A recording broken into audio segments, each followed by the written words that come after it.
That's my baby. That's my baby. We're going at it at 110%. I just want 5 minutes of happiness, please. Just give me 5 minutes. And they scored. They did it. Left.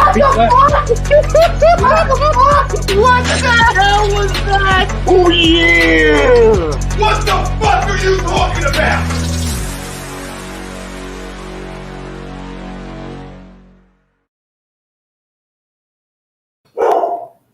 All right, fam, what is up? We are back for another episode of the Weekly Roundup. I'm your host, as always, Steve Rochelle, being joined by this lovable guy over here on my right, Mr. Zach Burr. Zach, how we feeling this afternoon? How we doing, brother? You called me lovable. Why? Because I didn't call you a freaking degenerate this week? Yo, I've just noticed. I mean, I knew my beard was long, but being on camera here really puts it into perspective. I had no idea. Dude, that shit's crazy. Crazy. Let's talk about that spinning heel knockout we just seen in the UFC right there. Okay.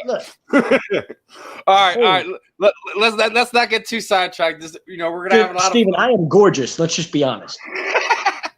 All right, we're gonna have a lot of fun today. We're gonna talk some football. We're gonna talk some baseball. We're gonna talk some MMA. Some crazy stuff happening in combat sports. Our first guesses are already waiting in the back. But first and foremost, let's get it right out. If you're looking to buy or sell a home, you're looking to change your career, brokers, contact Alan Foy of Esquibel Realty LLC at 302-682-8820 or visit him at Alan Foy at FOY at xbrealty.com and make sure you let them know the guys over at A2D sent you. But let's not wait anymore on that. We are, like I said, our guest is in the back. We had to run it back, little technical difficulties last time, but Mr. Coffee Jones is in the back. He's going to be joining us, and without any further ado, my friend, how we feeling this afternoon? I'm feeling good. It wasn't too good of a game down at the link man. But man. Optimistic. Not too many people played. We'll get into all of that. Yeah, we'll definitely dive into that. I have a poll question. Because we know how the fan base and the media is wrapped around Eagles football, and that we're gonna get into that one in just a second. But Coffee, man, first and foremost, appreciate the time. I know you're always running around crazy, but I want to get your thought on this one, right? I've talked about the poll question here. Do you feel some fans kind of value those preseason wins or losses over kind of our player development? We were just talking about last night, not all. We were just talking about Thursday night. Not all the starters played. We lost Jalen Hurts literally minutes before the game. Yeah. Literally the whole defensive line, the starting defensive line did not start. Obviously the fans aren't happy. They were out of the stadium fairly early. People were kind of harsh on the decision to pull Jalen. They were questioning the validity of the stomach virus issues and things like that. But do you kind of agree? Kind of fans do value those preseason wins or losses over what we kind of feel like we need to get guys reps in there, see who they are and what they could be or could not be for this team. Would you agree or disagree on that? I think it's a little bit of both. I think the part of the conundrum there is it's not a right or wrong thing for the fans. You kind of equate the player development to the wins and losses. I mean, look, even though these are your backup guys playing, it wasn't like Cam Newton and Sony Michel and the starting guys from the Patriots played the entire game. There were some of their backups in later in that game that just kind of got after it and just played more physical than the Eagles up front. And I expect it. I mean, I was at practice on Tuesday.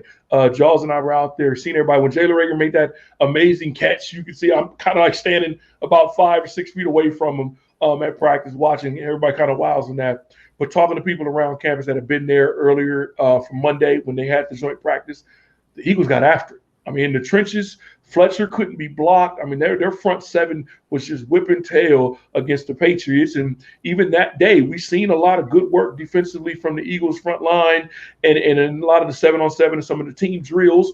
obviously when the game time came around, there was no need for Coach Sirianni to throw his big horses out there and try to prove a point in week 2 of the preseason. There's no need for that. You do want to see some of those young guys develop. You'd like to see a win out of it. Look, some of the penalties, the errant snaps, the busted protections, those things you don't want to see. For the coaches, they're worried about the development and wins and losses. But as fans, you look at that and say, can our 2s and 3s compete? And you go back to that 2017 season, you can always reference that. The depth of the Eagles is what made them so special that year. Having a backup quarterback, left tackle, running back, linebacker. You had all these backups playing in the game, in the biggest game, in the history of the franchise, and they made it happen. So your depth is going to come to play. You definitely need that player development. Coffee. Go ahead, brother. Go ahead, Zach. You being there in person, because, obviously a lot gets made and people freak out, it seems like in this city more than anything. Oh, look how good this guy looked on film in training camp. And you're like, oh my God, it's training camp and it's a film that some, reporter shot with their cell phone. But being there in person is much different. Rager's a guy that took a bunch of criticism last year, and rightfully so, right, for a lot of different reasons. Has it looked real with your own eyes when you've been there in person? Has he looked like he's taken that step? Obviously, being in Philadelphia or being around Philadelphia, you look at NFL players, you want to make comparisons. It's starting to feel like, just on paper and just physical stature, a Deshaun Jackson, Jeremy Maclin type of combo between him and Devontae Smith. And with Rager being that Jeremy Maclin type of guy, he's about the same size and frame. He could run. He could help you in the kick return game. We've seen that last year. That was an amazing catch. And just for the confidence alone, just to look, y'all know how, I'm from LA, so I'm just learning the last, 6-7 years how tough it is with the media in Philly and the fan bases. You guys live and die for the Eagles, and I love it. You got to get used to that. You got to come in and take some lumps. And I being with Jaws every day, he's told me about being booed in the vet, being booed in the stadium and fighting through that adversity. And obviously the city will embrace you after that. You got to have some tough skin, and seeing Rager turn that corner, and not even about the catch, but mentally understanding that, look, they're looking for you to do some big things. It could have been tough. Look, you go first round as a pick at your position, and they draft that same position the very next year. Like, everybody's saying, this is what you need. Like, wait, didn't I just solve that last year? It's almost an indictment on you as a player. So, it's not like a D lineman where you got to take the best guy available. The Eagles are already targeting a receiver no matter what. It kind of looked like maybe Rager was a bust already after one season, which isn't fair. You're starting to see him mentally turn the corner and play like a true number 1, true number 2 receiver. And it also didn't help that, the Vikings took a guy with the next pick right after him that ended up going to have lighted up his rookie year. And that didn't help in this fan base. We want shit right away. We want results now. And people just don't want to be patient. They saw Justin Jefferson light it up and, this Rager kid stinks. And that's not fair. And me and Steven have talked about this. I don't like to write players off after their rookie year. It's just not fair to them. Some guys adjust and adapt to the league differently than others. What Justin Jefferson did, is irrelevant to what Jalen Rager could possibly be, as you go forward. And listen, the bottom line is Justin Jefferson's not here. So you can't dwell on that and what he is. You got to hope what Jalen Rager can be is something that can, be what you envisioned when he was drafted. And my hope is that what we've seen so far isn't just, flukish type, he looked good for a couple weeks and then he disappears. I really like to see this translate as we go forward to start the year, because I think that's big time stuff. If you think Devontae Smith's going to be, a legit player for you, you need to find somebody else that can be a weapon, obviously, so he doesn't get all the attention, right? And if a guy like Rager can step up and start, being enough of an impact player where he's got to get some focus from the defense that allows Smith to be even better, and you're hoping guys like Quez Watkins and other young players like that continue to develop too. And Watkins, another guy, you've been there. What does he look like, when you watch him in person? Just as fast as advertised. I mean, he's okay. As well. And I actually talked to him. We exchanged cell phone numbers after the game. He sat there and talked with Charles for a little bit after practice, and he's legit. He's that burner, that speed threat, to where if he can be the Eagles' version of a Tyreek Hill, a guy that in the slot, that's going to be a mismatch. You know how the Chiefs would love to put Tyree Hill in the slot. You got your nickel corner, your safety trying to line up against a guy that's running 4.3 or faster. it's going to be a matchup nightmare. And the Eagles can be able to do some damage offensively just formationally. But you got tight ends like Ertz and Goddard and a guy like Watkins that can spread the field. Now you're looking at a situation where, your Ragers and your Smiths can get one-on-one coverage. Don't forget about Fulgham and some of these other receivers that we've had here. And to go back to the Jordan Jefferson point, it's sad because I feel like if you swap the player, the production would probably be close to the same. Because with Stephon Diggs leaving Minnesota, their offense going through Dalvin Cook, he's going to be the number one guy for Adam Thielen's obviously still there, but he's going to be a guy that Thielen's going to get the attention. That number two guy is going to get a weaker corner and put up big numbers. And I feel like Ragers is talented enough in that system at that time. Just about any receiver drafted in the first 2 rounds would have put up some good numbers in that system. And you come here to Philly, you're trying to establish the run. You got Ertz. You got a lot of different weapons. And now, look, you're going to see it this year. There's going to be some other guys probably with better numbers than Devontae Smith. And they should, because the Eagles have so much talent.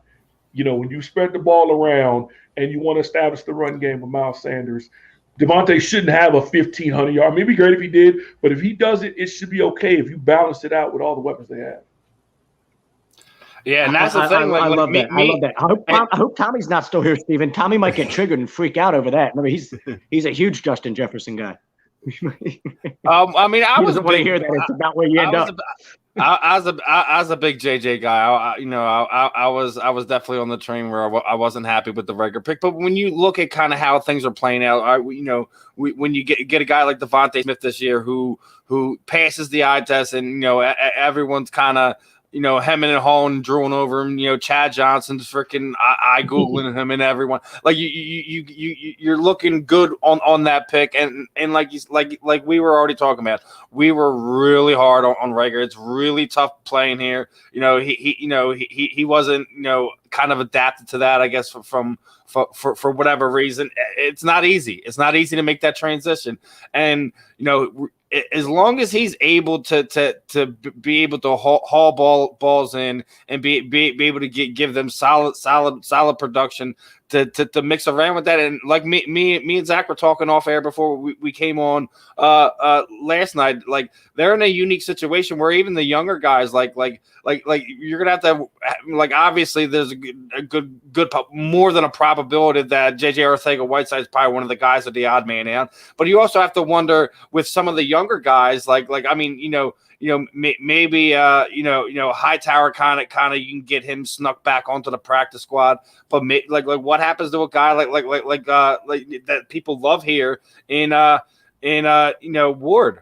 Everyone loves Ward, and he might find himself in a position because of where we are in the wide receiver room right now, where they may like Fulgham and we may not see him back here. I don't know. I wouldn't want that to happen, but like you're in a unique situation where like where you might see that in the room there, where these guys who you might have counted on for solid hands, good 20 to 25 reps per game may be falling down or not even make the team at all because of what you're seeing, what they've revamped this wide receiver team to adapt to what this quarterback does. Might I add you?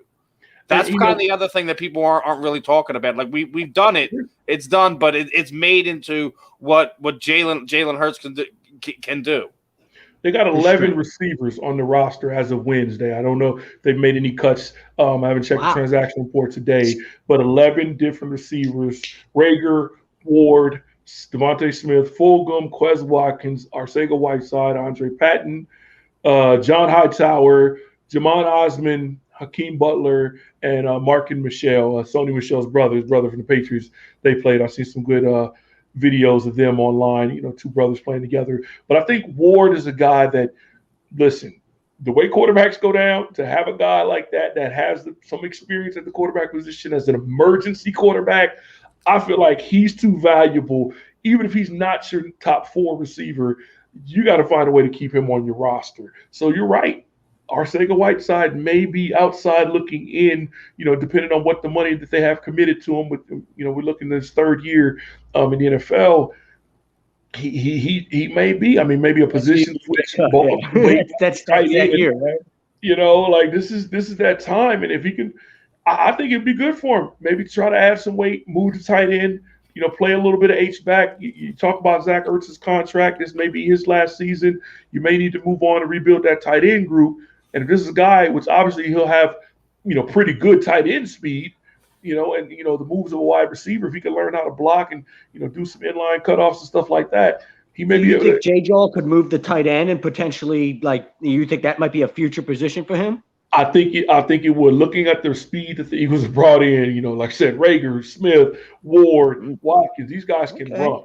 Fulgham's shown that he can go up and catch the ball with his hands. I agree. I don't want to cut Fulgham. I've told Steven that. I think Fulgham, there's something there that you have to try to figure out what it is and untap it completely so you don't just get a 3-week stretch out of him like you did a year ago. But there's too much there for me to cut. But how many receivers do we have? I mean, you said there's 11 receivers, so I think we knew of those obvious names that are probably getting cut or ended up on the practice squad. So who are the 6 that you're keeping?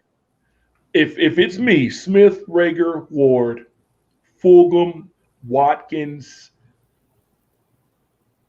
and now you're looking between Hightower and Whiteside, depending on how your tight end situation is looking. I know Tyree Jackson got hurt.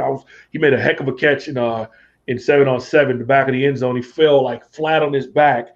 He made the catch in the back of the end zone and got up. He kind of got helped off. He said he was all right, but they came back with a small issue with his back.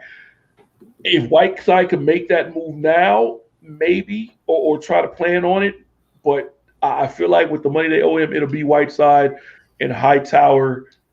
Maybe I don't know how the practice squad works. That's going to be a tough one. Yeah, like I said, they're in a unique one. But real quick, I want to get this in there, Zach, because I forgot to give the In This Very Ring guys their plug for our wrestling heads who may or may be hopping in on Facebook or YouTube tonight. Make sure you're heading over to the other platforms to check out In This Very Ring. They're doing live react to SummerSlam, so all the wrestling nerds, make sure you're heading over to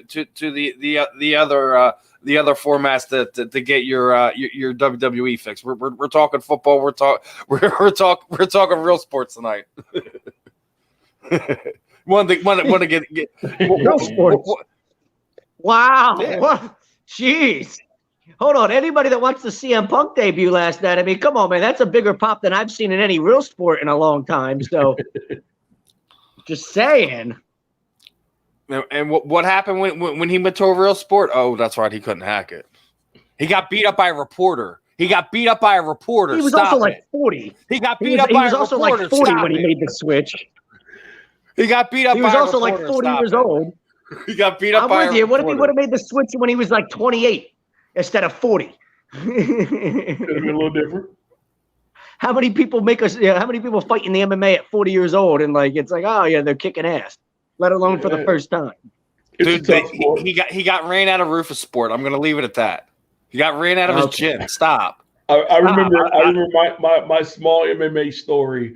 I remember I was in 2011 playing the Arena Football League, and I'm in camp in San Jose, and the hotel where our team was staying at, there were some other guys. We get done with practice and we're hanging out that night, and we go hang out at the pool area. There's a hot tub there. It's a public hotel, so there's other people there, and we see some other guys there. They look like fit guys. And they start talking to you guys play football, this is that. And they go, yeah, one of the guys box, the other guys do MMA. I guess they all used to do MMA, but now, one of the guys box, but they're in town to do some stuff. And so they started talking about, and the guys just started naming off, because one of our guys had an ACL injury. And he was there, and he was you see the scar, he was trying to get some rehab, he was icing and stuff. And so they started talking about the injuries they had. And I was just like, you guys, you think football players are tough. These guys, he's like, yeah, I tore this shoulder, and that shoulder, and this knee, and this popped out, this. And I'm just like, and you're still playing? The guy was like, he was like, and you're I forget the guy's name. I used to watch him. He was like one of the earlier UFC guys. He tore his pec. So his pec is gone.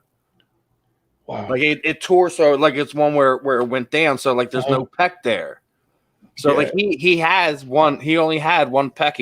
He competed, I think, for another good 5 to 6 years. But like it just goes to tell you how like how insane those guys are, how insane the training is, and like you even talk to like some football players, like they work out with some of the UFC athletes, Bellator athletes, because of the training. Like it's great cross training for the stuff that football does too. So like you even see guys like Sean Merriman. He's gone and started his own promotion. Lights Out MMA. So like it's a thing. Like it crosses over. Beautifully said. It definitely works. It definitely works. I mean, you see a lot of guys. I mean, I hate on WWE, but like you see guys that come from wrestling. Don't let your son hear that, Steven. Oh man, he knows it. He knows I bust his chop about Cena all the time. He's like, oh, can I put a son or something? I'm like, I'm not paying you to watch. You're like 40 years old, Steven. Can you not ruin your 9-year-old's hopes and dreams? Like, holy shit! Like, Jesus, at 40, I would hope to go cheer and that would be embarrassing. When he was at Philly for his book signing, I made sure he went to see him and meet him.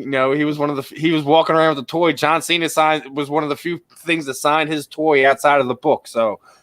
You don't tell me I don't ruin anything for somebody. I let them still have it, but listen.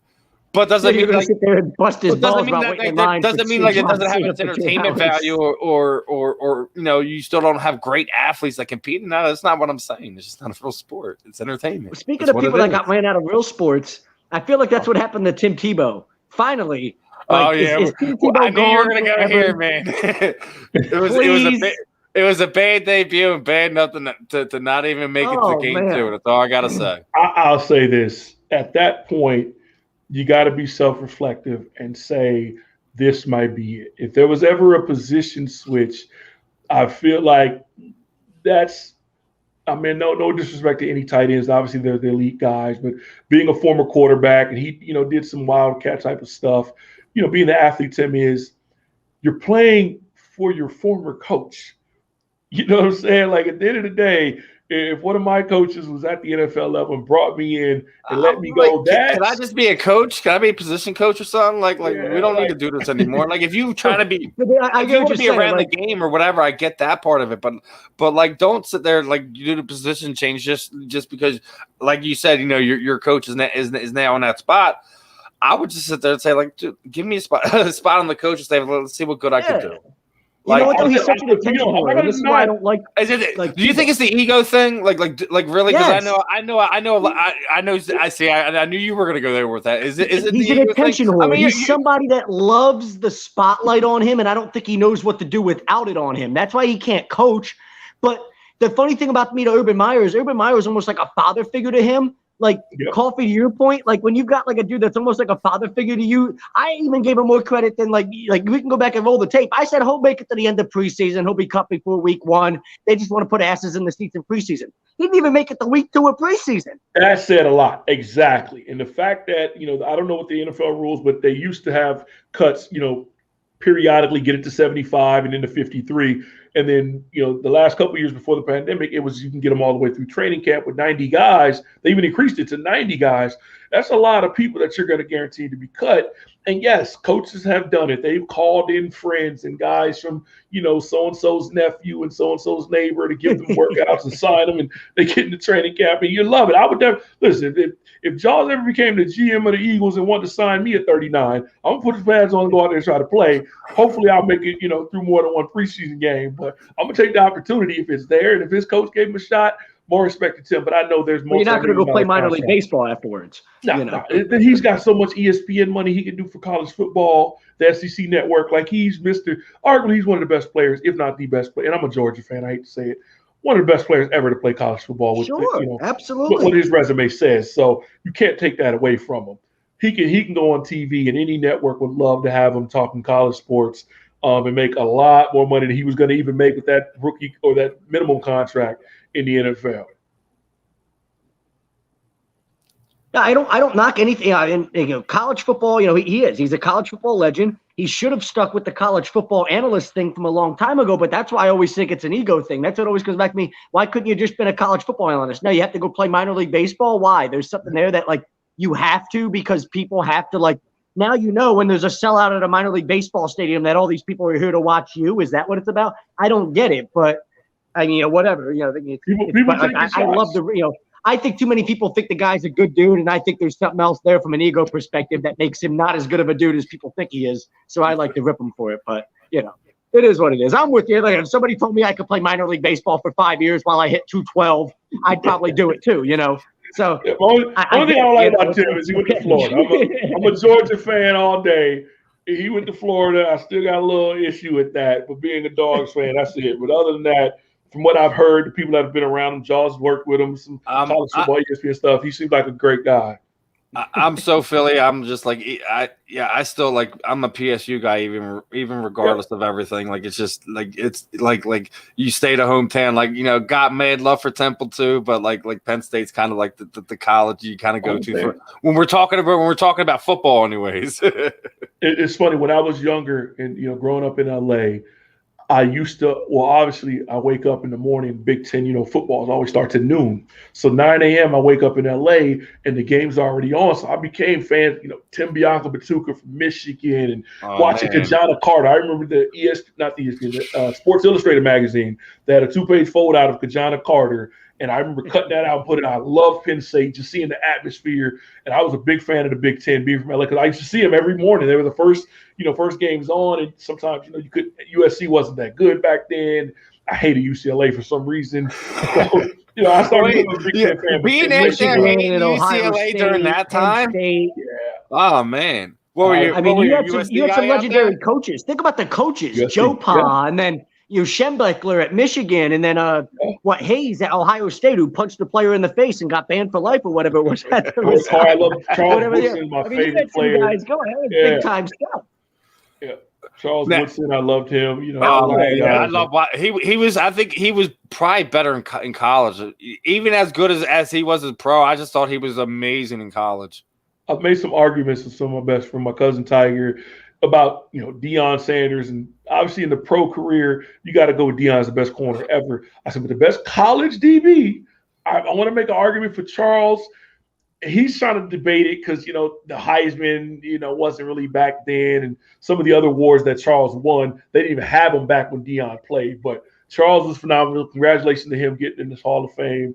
He was one of my favorite players. Yeah, we were talking when we had Buddy Waters on him. Who's the next one? Is it Eric Allen's the next one we got to get in from Philly?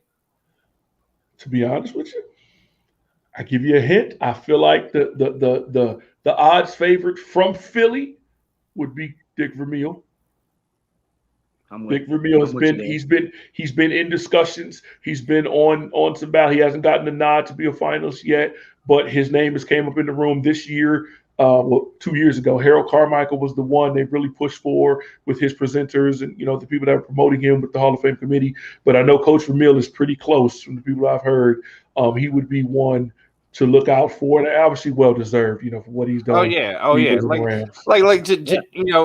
started it here, but just what he did after he left here, that's the other thing. Coming back to the game, Kurt Warner and the Rams, so. I know this won't happen, but I've always said when you look at guys like Brian Urlacher's in the Hall of Fame, right? How is Seth Joyner not a Hall of Famer when you look at guys like Brian Urlacher's numbers and then you put it side by side with a Seth Joyner? It annoys the hell out of me like a guy like Seth Joyner's not in the NFL Hall of Fame when guys like Urlacher are. Dude, no arguments here. I'm with you, Zach. I'm with you. It struggles, and I remember seeing a post, not these two guys, but a similar comparison. I want to say London Fletcher to Ray Lewis when people put a side to side of their stats because he was a quiet guy. And sometimes you got to be a little loud.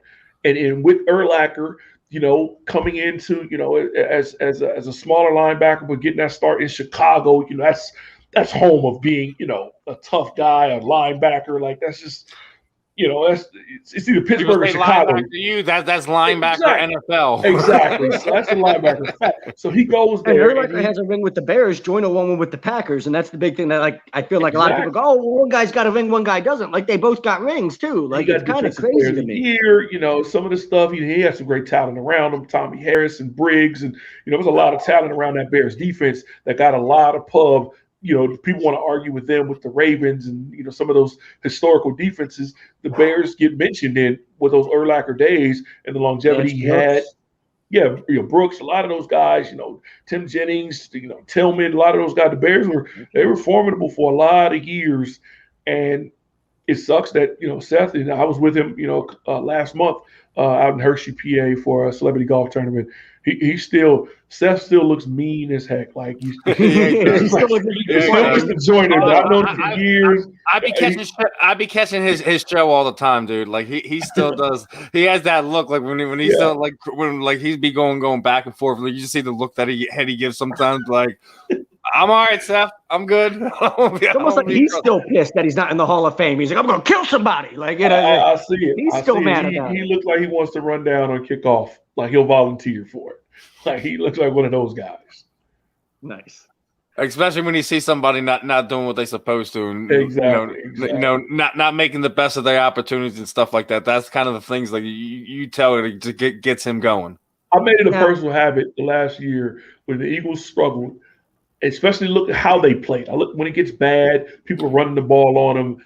I always want to go post game to go find what Seth said.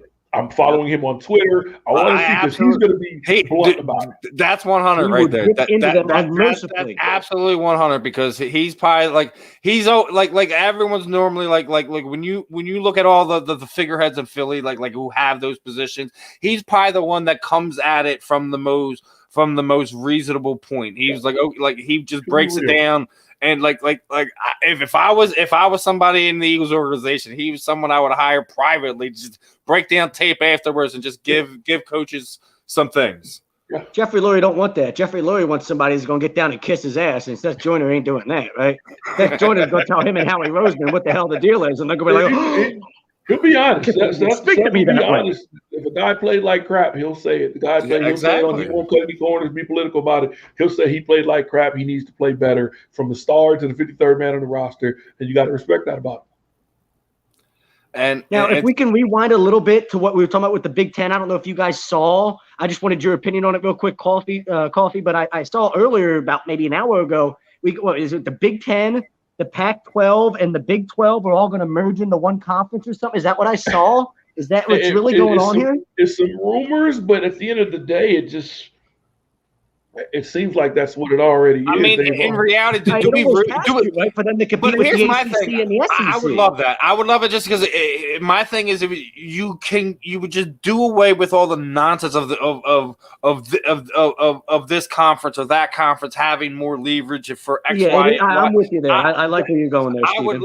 I would love that point of it where some of these smaller schools who probably don't really have a chance at some of these bigger bowl packages, etc., being able to maybe one of those schools who like we've seen in the past who put a good team together or have a legit star in that team who's going to be a legit NFL player go on a run and they don't really get a championship bid because they're not in the right conference.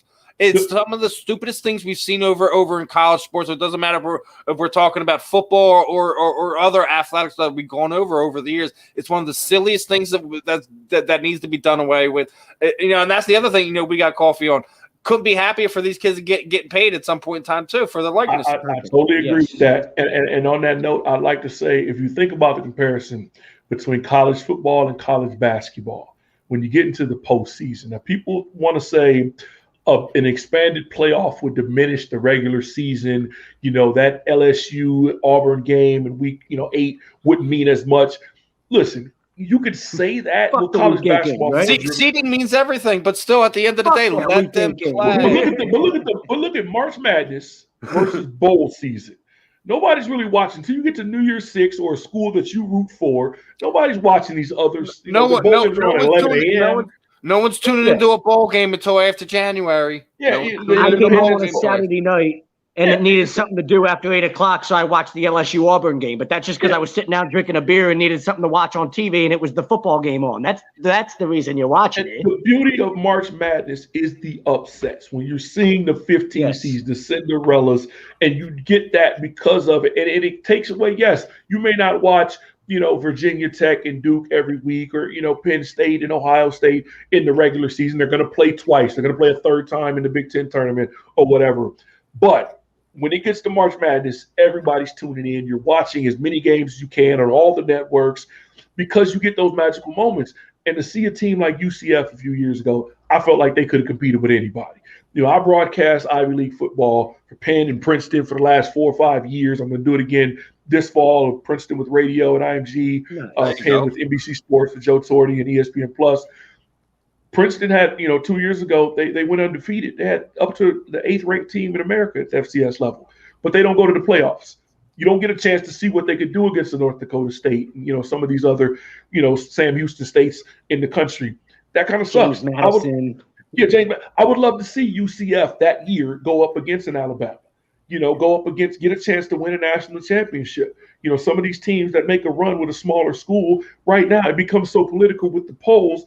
Look, if you're not ranked top 25 right now, your schedule alone is not going to get you into the playoffs if a 14 playoffs.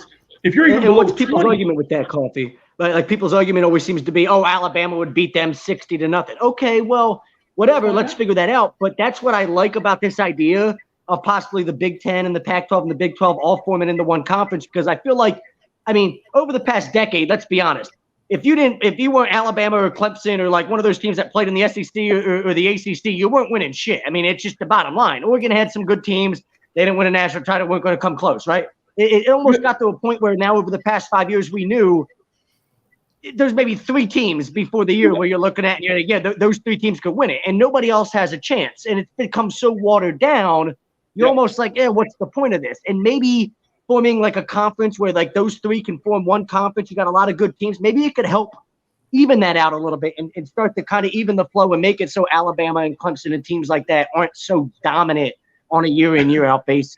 One thing that I love watching Alabama, I looked at their schedule and somebody talked about it. They've rarely scheduled either top 10 or even a ranked team in back-to-back weeks. Usually the LSU game came off of a bye week. Some of the other big games came off of a Furman or somebody else, New Mexico State, that you played the week before. Like, Saban was smart enough with the scheduling.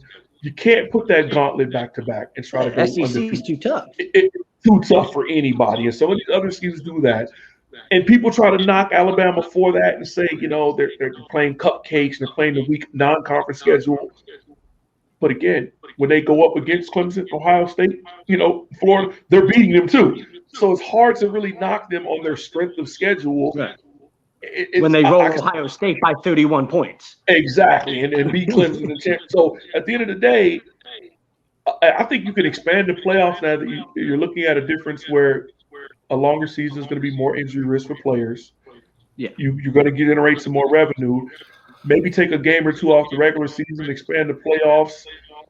I think it could work. I'd love to see some of these 8th, 9th best teams, in the country get a shot to play for national championship. I'm with you there, but how deep do you go with it? Like, for example, like a couple years ago, Marshall was like the 23rd best team in the country, and they were like 11-0. But you're looking at it like Marshall will get fucking rolled by Alabama or any of these big conference teams, probably 65-10 or something stupid like that, because there's that much of a difference just in the talent levels between those teams. Where basketball, the way you talk about it, it's a much like closer, talent, gap as far as the small conference teams to the big ones and all that, where you feel like in football, it almost is like you almost have to play for one of these big conference schools or else you just see the talent gap being so exceptionally large. It's ridiculous how bad it is. You're definitely right. I remember, like I said, my cousin, he coached at University of Louisiana, the Raging Cajuns last year, and they made a run 10-0, but they got up to maybe 19th in the country. They would never even get close enough to make a run at the playoffs with a 14 playoff. If you extend it to 16, now you got a little bit of leeway. Somebody might make it a little bit more fun for some of those smaller conference teams on the bubble that just. Even if they get smoked in the first round of the playoffs, how much money does that make that school and that program, right? Probably a hell of a lot to make it worth it, right? Exactly. At the end of the day, smoked by Alabama 70-0 in the first round. You just made a couple extra. Gambling money's going to be there. They're going to have a betting line. The gambling money's going to be there. Somebody's going to take, Boise State in 35 against Alabama, and we're going to see what happens. Take the spread. Oh yeah, whatever the cover is. We're going to take the cover at 28.5. Exactly. Now, what are your expectations for this team this year? Obviously, history says that we do better on the scheduling when we get the last place teams. We tend to make the playoffs and or win the division. Health wise, if we're healthy up front and we get good play out of Hurts and some of these younger guys, what do you think that is your ceiling for this team this season? Your expectations? Be competitive. That's it. The best part about it is you're in a division that is winnable with 8 or 9 games. It's not the NFC West. You don't have your LA, Seattle, Arizona, who's loaded. I don't think a lot of people are talking about. There's some gauntlets you got to go through. Green Bay's, Tampa and New Orleans. There's a lot of tough teams in the NFC. Eagles are in a division they could win ugly. Washington did it last year. So now, if you can get the wins that you feel like you should get, you're talking about teams like Atlanta, Carolina. The Raiders are still on the up and coming. Detroit, the Chargers, Denver. Funny thing is, after that Denver game in November, the Eagles really don't have to travel too far. They're going to have all home games for the final 8 weeks of the season. They're going to have all home games trips to D.C. and New York. That first stretch of the year is the big one, isn't it, Coffee? Because you could start 1-5, or you could start 4-2, 5-1. It almost is like that crazy with some of those teams there. You play some really good teams, you play some teams that are good but are beatable, and it's like, how that stretch goes determines a lot about what happens this year. My thing is, if they can get through the first 6 above 500, I think they could make the playoffs. Yeah, you might be in good shape. Just if you're trying to guess, obviously with talking odds, where would they be favored? Kansas City, they'll be underdogs. Tampa Bay will be underdogs in those first 6 games. Probably at Dallas as well. At Atlanta, if you beat Atlanta, San Francisco, you may be favored coming home. Carolina, you should be favored going into there or close to it. The Vegas game, Detroit, Los Angeles, still, Herbert's good, but they don't have a stacked roster as good as the Eagles are for the first 22. See, you think our roster is better than them? I get it if we stay healthy, but from a depth perspective, we just saw our second string guys get smoked by New England. So my worry is if we get banged up a little bit and you got, some backups coming in, just how good can you be? Because let's be honest, this is the NFL. You're not going to have your one stay healthy the entire year. We all know that, right? That's just not a realistic thing. So what do you got to do? Should we not be too concerned about what happened to the backups against New England because it's preseason? Not at all. Okay. It's preseason. Okay. See that, Philly fans? Only thing I worry about, mental errors, especially in the offensive line, because that can get somebody hurt. That can get a quarterback or somebody, a runner hurt. And defensive line play. That should not matter. These defensive linemen, you got really the biggest advantage of anybody in preseason. You're going forward. You get in your gap, and you wreak havoc. So you should be able to get off blocks. And watching teams in these first 2 weeks, Pittsburgh and then New England, run the ball down, even the backup throws, and everybody's block magnets. I didn't really like that. I wanted to see a little more toughness. I know some of the guys start to flash, on some plays and some of the backups. The linebacker position is going to be a little bit questionable, especially with the depth. Any three of us can play linebacker behind Fletcher Cox. He's that good. He's that talented. He'll make us look great. TJ Edwards, some of these guys are going to have to step up in some of those roles, especially when those twos come in, to be able to stop the run, because I didn't like the way guys in the front seven played against the run. Did you like guys like Davion Taylor and how young guys like that from last year developed? Another guy that took a lot of heat. People were like, who the hell is this kid? Didn't play football until the senior. And we were like, in this city, we are we want everybody to be, Ray Lewis right away, right? And it's kind of like, hey, that's not the way the league works. I like his athleticism. I think playing linebacker in today's NFL is a lot about being able to go sideline to sideline to make plays, and I think he has the athleticism to do that. What have you seen with your eyes with him in year 2 going into into the year now? I think he should be a guy that should be able to get into the rotation.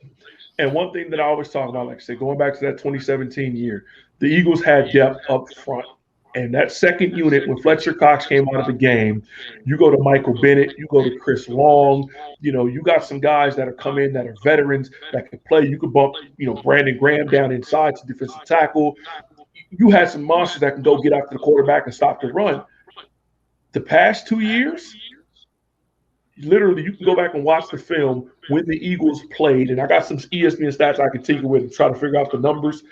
When Fletcher's on the field, I feel like it was 1 yard to 1.5 yards per rush allowed versus when he was off the field. Like It was that big of a difference when the twos came in, because now guys can play hat on the hat.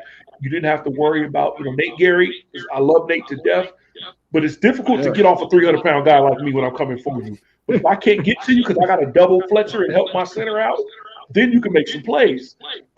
It's a whole different ballgame. So, guys like that, Milton Williams, another draft pick, Louisiana Tech, those type of guys need to come in that rotation and be stout up front to help this Eagles defense, especially when you get into, team gets 1 first down, then a second first down. Usually coaches rotate those defensive linemen and get a second group in there.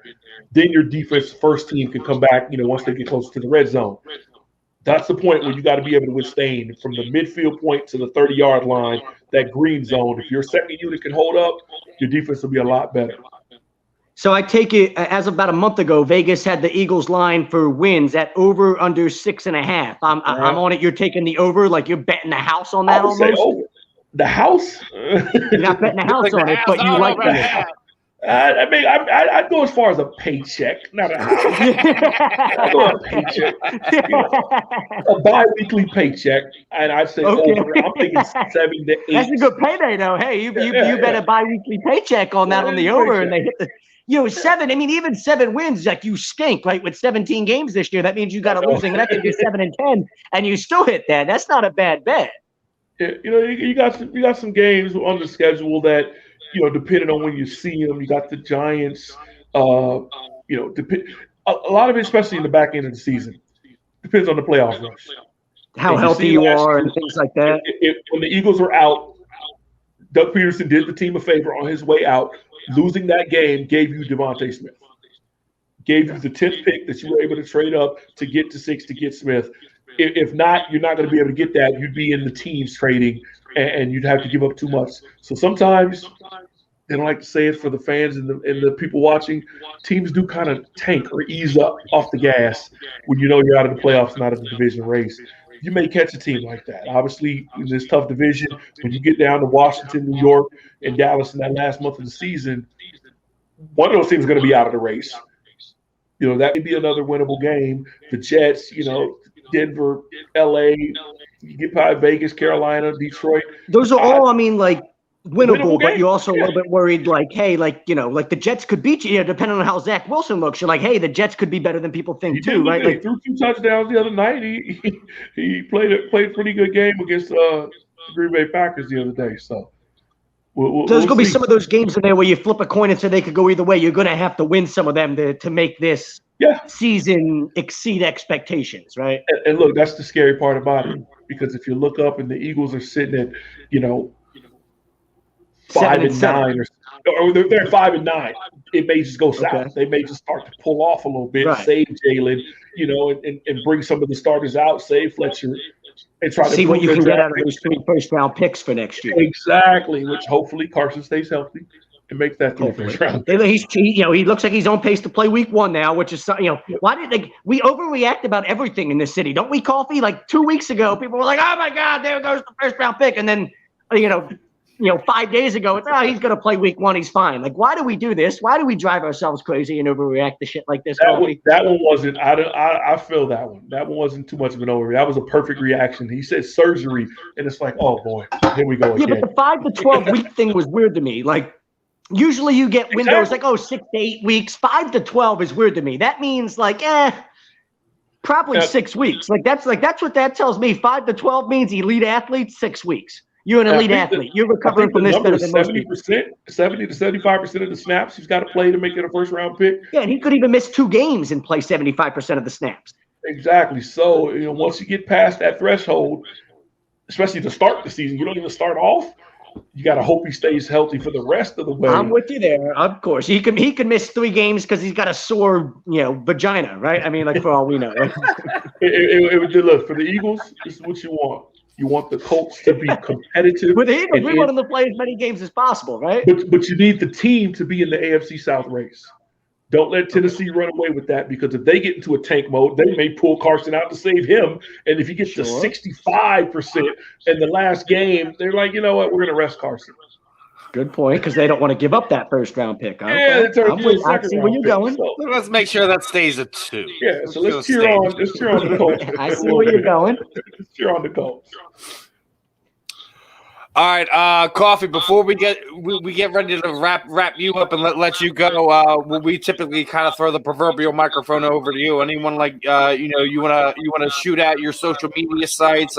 Any charities you're working with? You want to let the people know about that's going on in the area?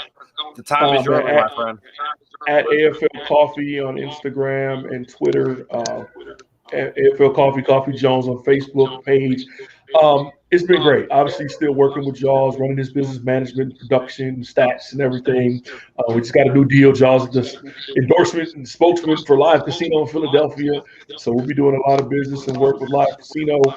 I'll be on the Ivy League Network and ESPN Plus with Joe Torti for Penn football, and with Pat McCarthy for IMG Radio for Princeton football. So 2 Ivy League and a bunch of high school football all over South Jersey. So, BFA Sports. I'm going to do a lot. I'm going to be somewhere every week on TV, on radio, on a podcast.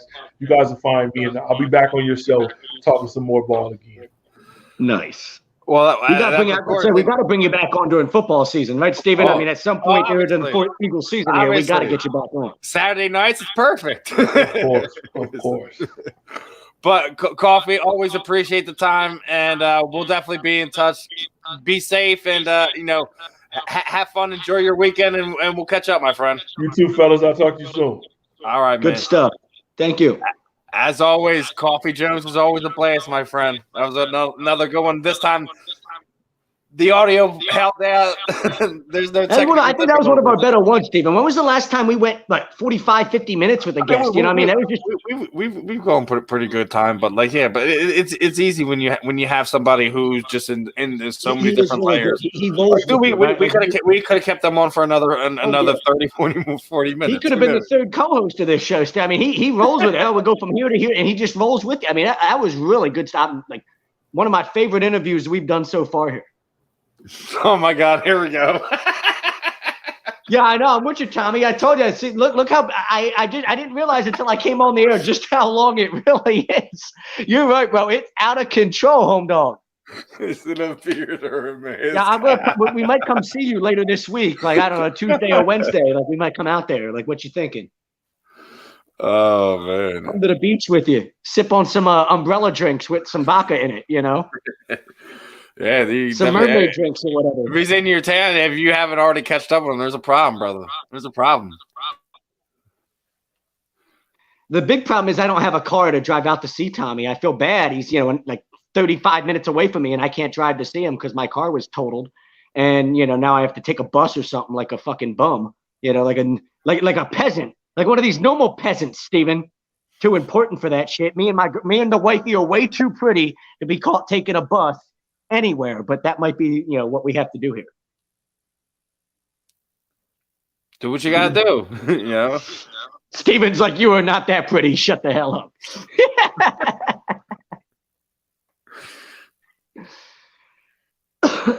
Oh man, a lot of ugly people. The Phillies are already up 1-0, brother. Oh, are they? Nice. Bryce with a big home run last night.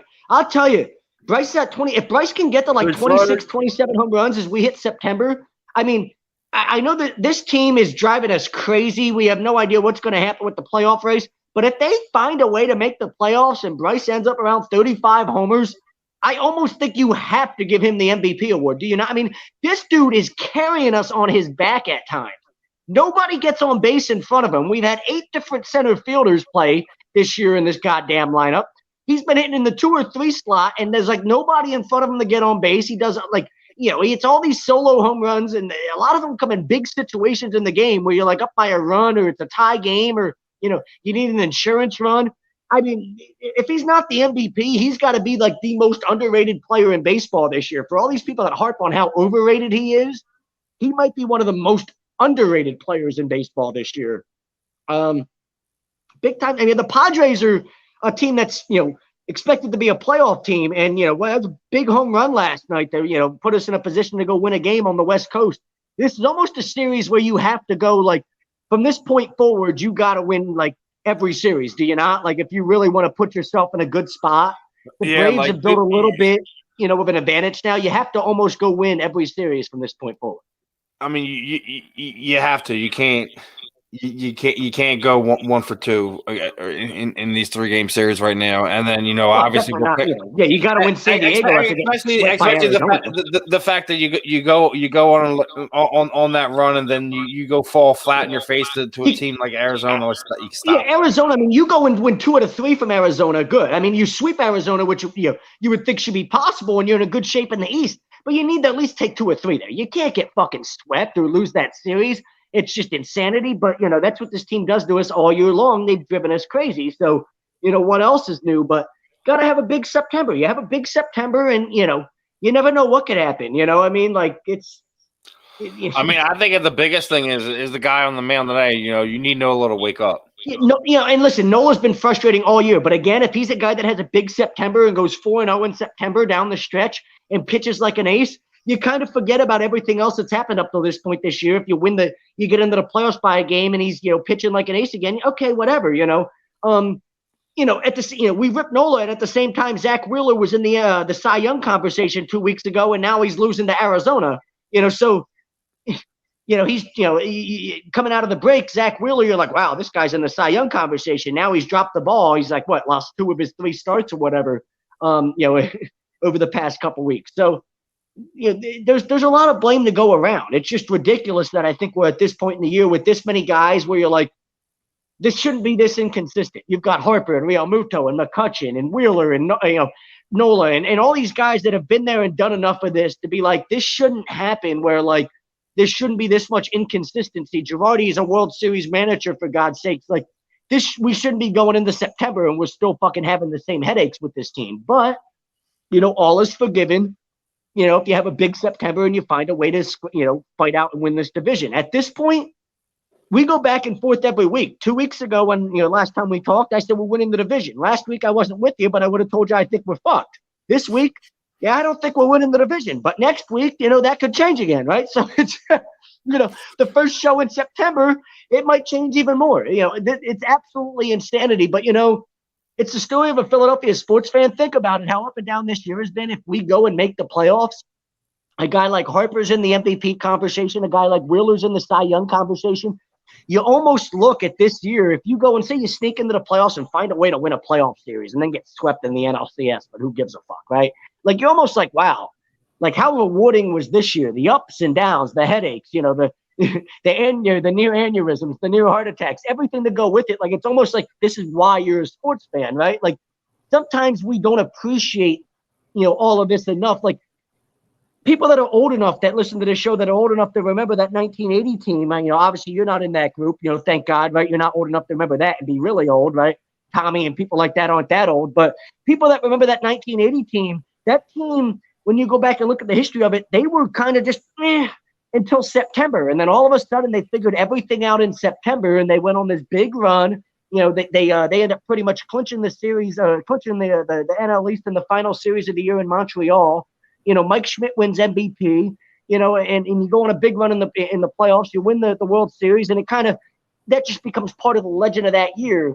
Whereas when guys tell the story of that year, like they're very, very open about how, like, that year was not all like, candy and roses and handshakes and hugs. Like there was a lot of, in your face, tension and people that were yelling at each other and, in-house meetings that were, so loud that, Larry Bower tells the story of a clubhouse meeting that was so loud no media was allowed in, but they were, all the way down the hall and they were still all writing stories the next day about everything they heard in the meeting because it was that loud and guys were going at it that much. The media didn't need to be in the clubhouse to know. Like it was, but everything is forgiven. They go and win a World Series. It just becomes part of the good, the awesome legend of that year. Whereas if you got, beaten in the playoffs by the Astros, maybe it's just one of those other years that the Phillies had during that stretch where in the 70s they were one of the best teams in baseball and they never won it. But 1980 makes up for all that, right? Like that's why I try to not get too worked up and caught up in everything I've tried to teach myself that as a Philadelphia fan because we're so used to this. Like, how many times have we seen a Philly season like this play out in all sports, whether it's been the Flyers, the Sixers, the Eagles, whatever? Like, we went through this 2 years ago, in the 2019 with the Eagles, where we were 5-7 and left for dead, and we win 4 straight and go win the division. And as much of a headache as that year was, then all of a sudden we're all laughing about it up until Carson got injured in the playoff game, right? It was almost like one of those things where it went from one of the most super negative Eagles years ever to one of the most positive ones we've had in a long time. And then Carson got injured in the playoff game, and all went to fucking hell. And it's why we can't have anything nice in this city. But the point is, right, the ebbs and flows of that year, right? We were so mad with that 2019 Eagles team up until the final 4 weeks of that year, where we went on that run and won the NFC East, and Carson looked like the best quarterback in football. And then, the rug got pulled out from under us again. We're used to that. How many times has it happened to you in your life as a Philadelphia sports fan, Stephen? More than it has happened to me, right? Because you're older than I am. We're just used to it, though. It's happened plenty of times to me, too. Yeah, man. Yeah, the Saints have done it to us more than once, man. Trust me. The Saints, I mean, hell, how many times when we, the 93 World Series, what it happens with the Blue Jays, right? I mean, there's, times where it looked like, the late 90s, early 2000s Phillies teams were maybe, turning the corner, and it never happened. We thought the Eagles were going to the Super Bowl at some point there. Oh, we should have beaten the Bucks and didn't. We should have beaten the Panthers and didn't. And finally, you beat the Falcons, but you dropped the ball against the Patriots. Everything, whatever can happen to Philadelphia sports happens. And then they let us win one Super Bowl in 2017. The sports gods, they let us win one Super Bowl in 2017 and expect that to make up for all the madness and all the nice things we could have had in Philadelphia sports history and never could. And, but we gave you a Super Bowl 3 years ago. Fuck you. It still doesn't stop them from talking about Santa Claus and snowballs 50 years ago. Jesus Christ. I'm trying to see. Is our next guest about to join us, Stephen? I feel like she's in the back, but it's when the cam and mic isn't on. So wait, there she goes. There's the camera. I could see you oh, there we go. Can you hear me, Jody? Yo, that's what's up. Yo, what's up? What's up, my friend? How we doing? We're so good. How are you? I'm good. We don't have any rain or thunder ruin our interviews this week, so me and Zach are happy this week. Oh. I'm carrying Stephen on my back so far for this show. All right, well, so the fans know we're being joined by UFC Atomweight Strawweight, Miss Jodie Esquibel. Jodie, how are we doing? I'm so good. Thank you guys for having me. Appreciate the time. I know we're getting down to the nitty gritty here. Was last week to getting down to weight, right?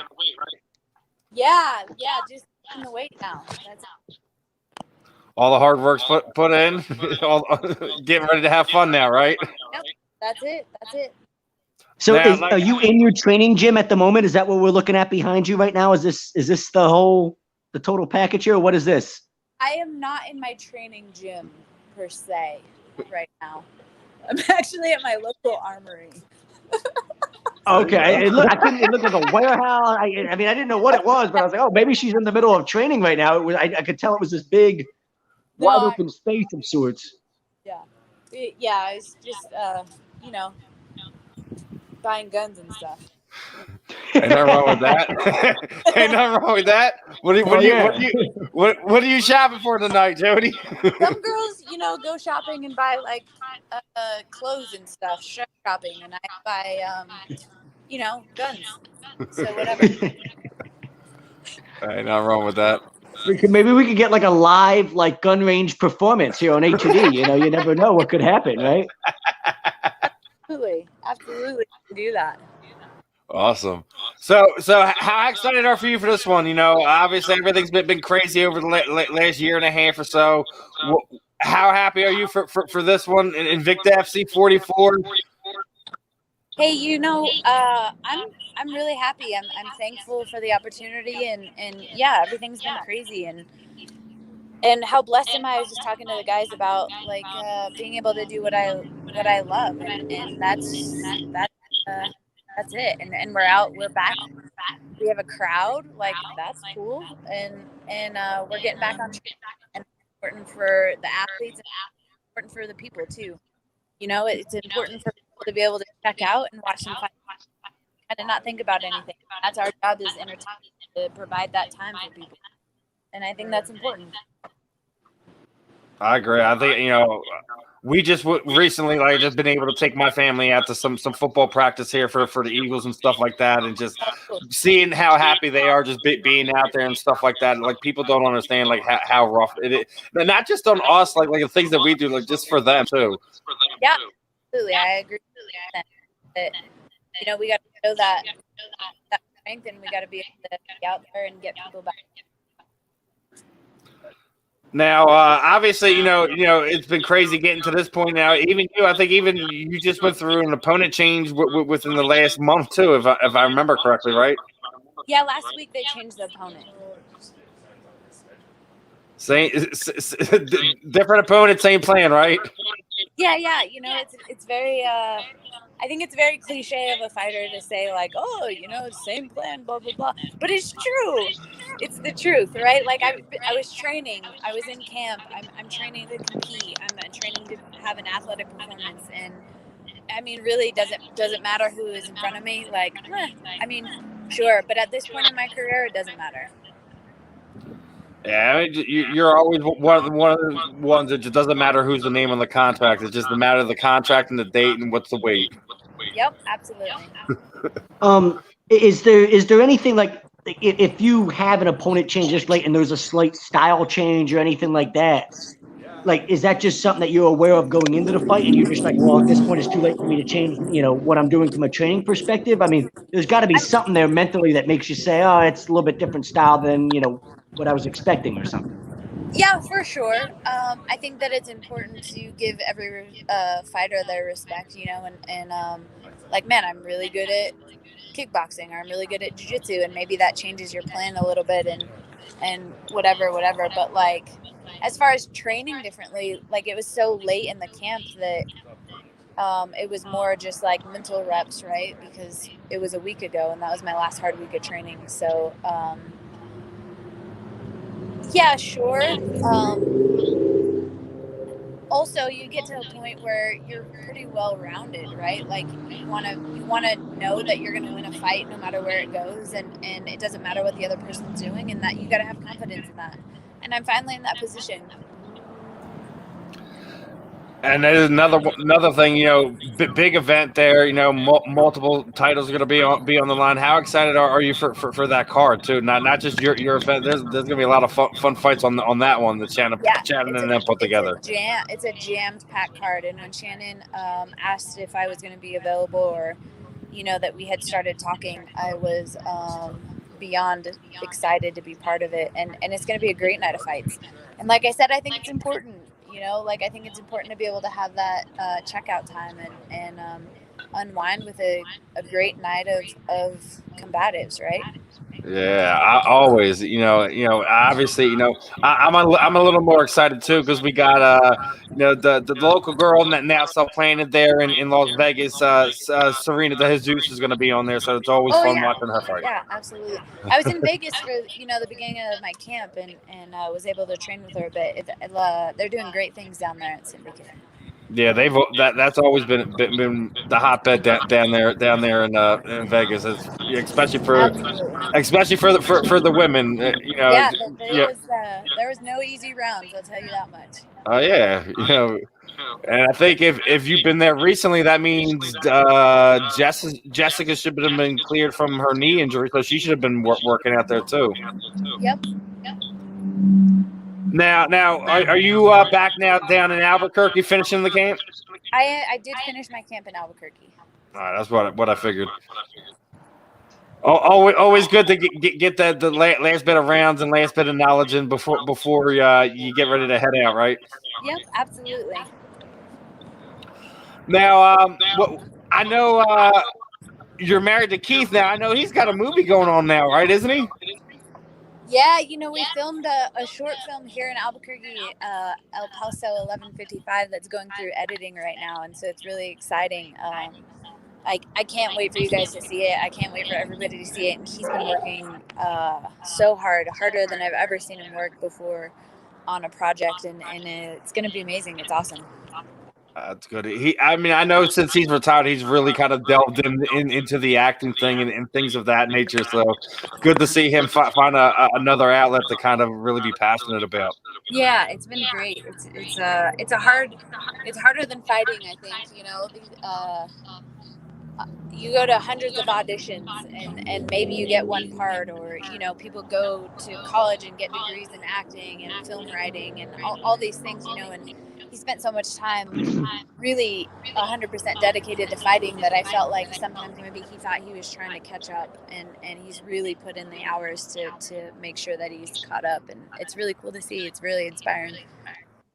It's good, like especially when we see what's going on in combat sports today, where we see like retired fighters coming back and you know putting themselves in bad positions. You know, you see bare knuckle boxing and stuff like that. It's good to see that where fighters have these avenues outside of combat sports where they're able to kind of still have that passion without you know putting their bodies in 100% risk. I agree 100%, especially you know, I have a ton of friends that are like, you know, that think about going back to fighting, or, you know, like fighting is a crazy thing. Like you want to be able to walk away from it healthy, and you want to be able to only do it because you want to, not because you have to. And I think that's really important. Yeah, it's one of the things. Like it's sad, like when we're seeing like people like you know Chuck Liddell keep getting brought up, or someone like Tito Ortiz get like it's like we get it. It's a money thing, but it's also like people are taking advantage of these guys at the end of the day. And you know, yeah, it's for our entertainment, but at the same time, we also have to think that these people still have you know family, kids, wives, etc. to kind of go back to. For sure. Yeah, it's definitely sad.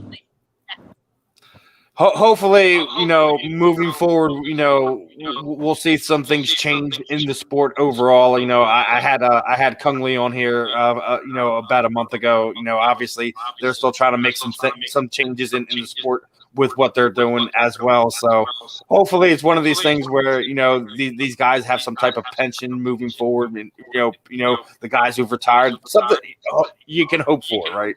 Yeah, I agree 100%. You know,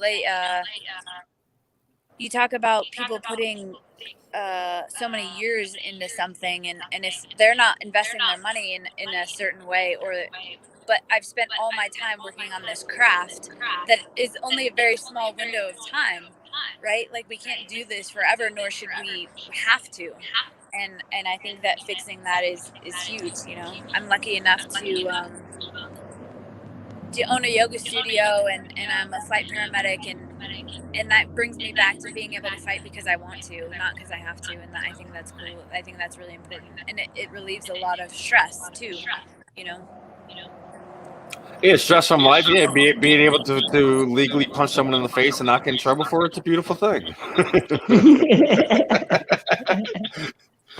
Listen, I live in Philadelphia. I know exactly what you're talking about. I wish we could find something where like people could sign some contracts, find some ways where you know you can handle some personal beefs and not walk around being angry all the time. Right? Yeah, I'm saying. You guys get to do it on a bigger stage, and it's a little bit more exciting. So definitely gotta love that one. You know, to each our own. Now you're there picking up a gun. What kind of guns are you're going to be playing with when you get off of the air with us tonight? What kind of gun did I buy today? A PWS Mod 2 is what I bought today. Oh, jeez. Just give me a 22 long gun.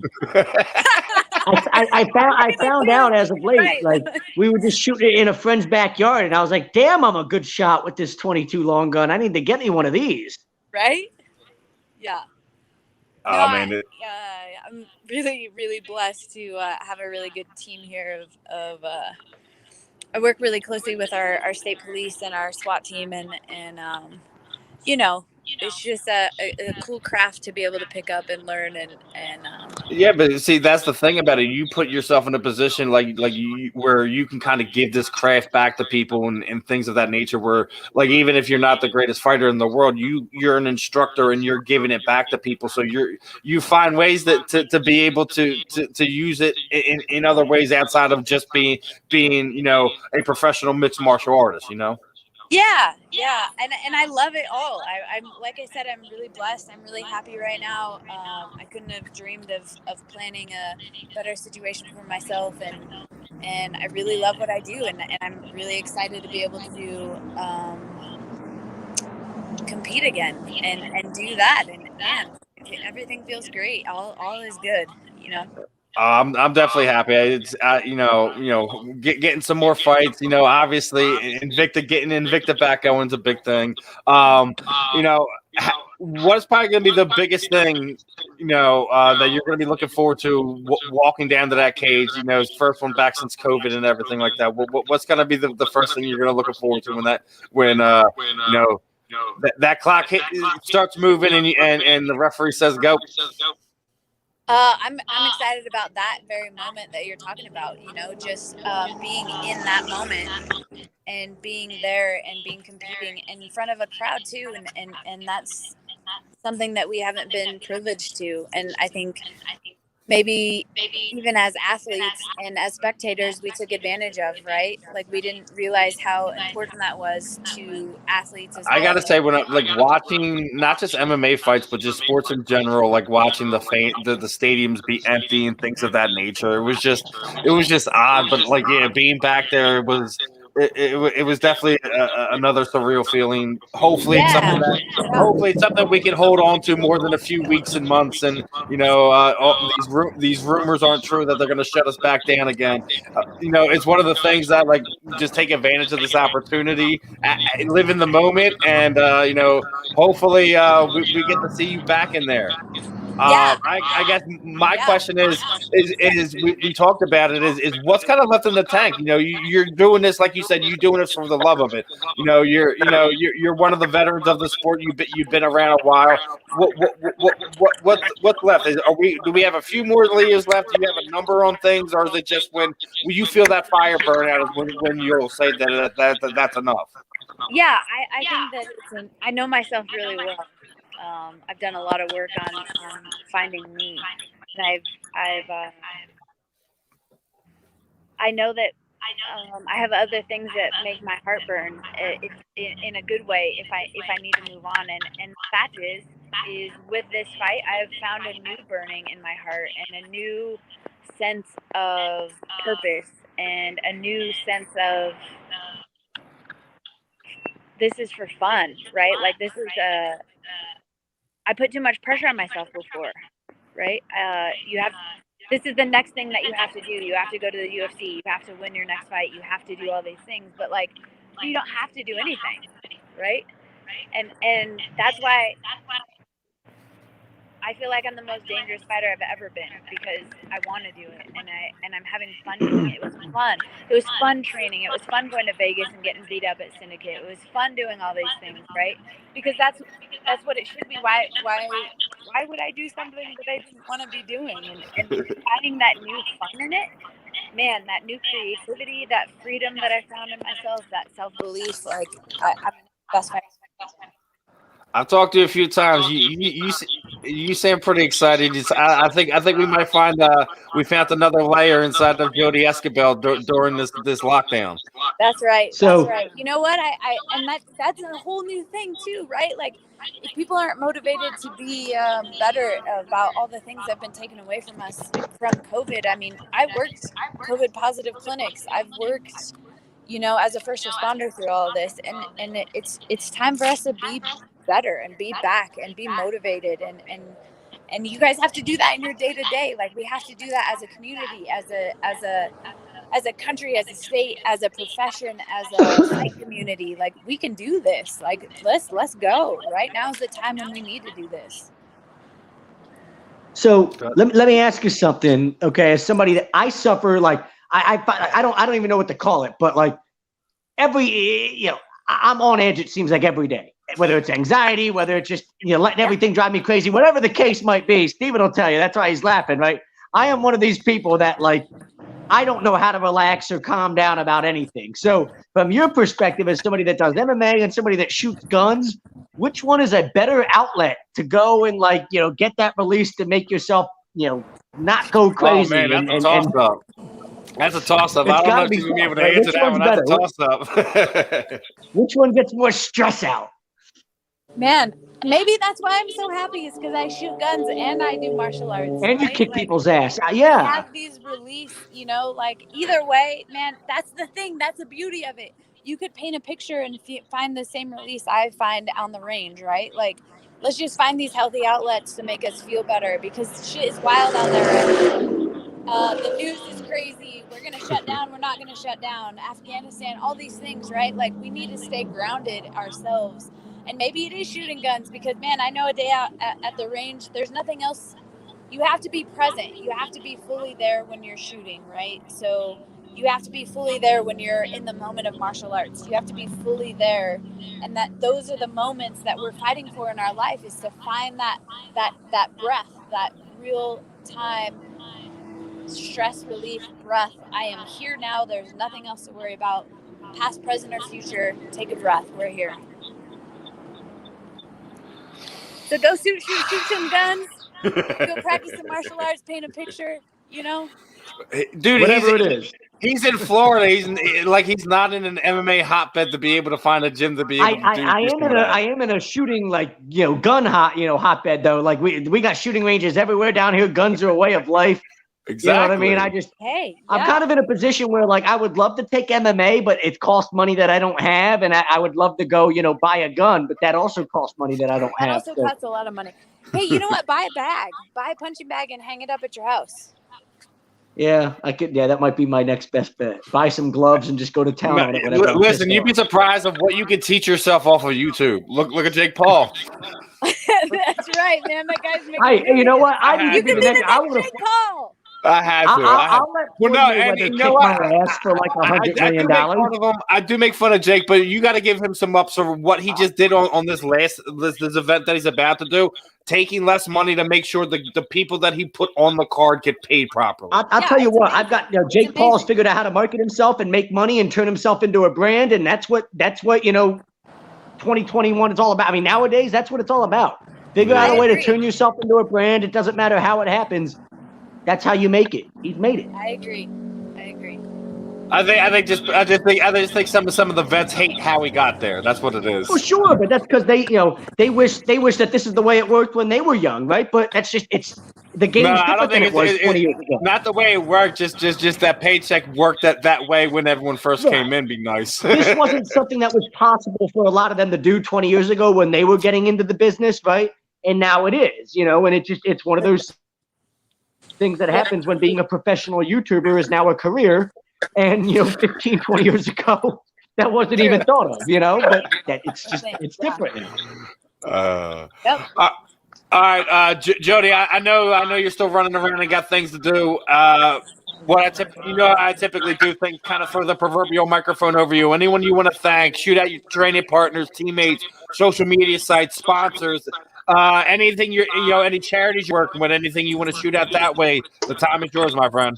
Yeah, cool. Like I said, I mentioned being out in Vegas this time around, and I was with John Wood and the syndicate team out there for the beginning of this camp, and it was amazing, and I'll definitely be spending some time out there. And of course, Jackson Wink here, everybody, all my teammates, all the people that have worked with me for years and years and years and years. Man, there's no words, right? I have a great community here. I own a yoga studio that community alone carries me. One of my sponsors right here. There you go. I have a team of sponsors: Impossible, Wicked Cuts, Caveman Coffee. Man, I could go on and on. The fact is, I couldn't do it without everybody, and I'm just elated to finally give you guys, the fans, the people, the sponsors, the team the team, the coaches, a performance that has been long overdue, and I'm really excited about that. Like I told you before, me and you've talked so many times over the years. I could tell, I could see it in your face. I can't wait to see this fight, guys. Make sure you guys are tuning into Invicta FC 44. I'm pretty sure Jodie's gonna do her thing. All the other ladies on it tend to kind of show out. If you guys haven't tuned into an Invicta FC event, make sure you guys do it. Jodie, as always, it's a pleasure talking to you. Make best skill in this one. Hopefully, injury free and all that stuff. And we'll definitely talk again here in the future. Yep. Thank you guys for the time. Be safe. All right, Jodie. Thanks. All right. See you guys. All right, everyone. That was Jodie Esquibel. Definitely, another one of these fun ones. I love talking to her. She's one of these people who are just in tune with so many different parts of life and things like that. Her going down to Vegas and training with Team Syndicate and John Wooden over them. They have so many top level females there. It's crazy. He's one of the best out there. And by the way, she just trained at one of the other best gyms in the world, and in Jackson Wink. So definitely going to be looking forward to seeing what she's done over the past year and a half since being out. So, by the way, did you know Matt Barkley's still in the league? Good Lord. Who's he? What? He's still playing quarterback? Yeah, he's playing for Tennessee right now. I'm watching the Bucs in the Tennessee game in preseason, and Matt Barkley's playing quarterback for Tennessee. I have no – dude, if you could stink this bad at your job and stick around for this long making this type of money, holy butt fuck. Jesus Christ. And this guy, when I saw – and of course, the dude was wide open on a deep ball, and he threw it like 5 yards off target and missed him, and then he was all mad afterwards. He was like, he smacked himself in the head. I was going, nothing's changed. You haven't gotten any better in 10 years, but holy shit. How is this guy still making money as an NFL player? I don't know. He needs to pass the secrets or something. Oh, my. Yeah, he's got pictures of somebody doing something dirty. Good Lord. Oh, shit. He must be somebody else. He was in the Eagles organization when Howie was saying, what pictures? He's one of these other motherfuckers that got dude on like Howie Roseman and Jeffrey Lurie or something. That's how he's kept the job in the NFL for so long. Everybody they got dirt on out. You can't fire him out, blow a whistle on your NFL owner. I swear to God, Jeffrey Lurie's been to Jeffrey Epstein's pedophile island or something. That's the only explanation for how certain dudes in this organization have kept jobs for so long. I'm not even joking, Stephen. There can't be any other explanation for how certain dudes have stuck around for so damn long. Anyways, the Phillies are still up 1-0 in the bottom of the third. I saw Odubel hit a home run. Odubel's how they got the lead. Yeah, he hit a home run. Now Bruce Arians is about to have a heart attack over a preseason call. This isn't good. Yeah, man. Calm down. Yeah. Okay, Triggered.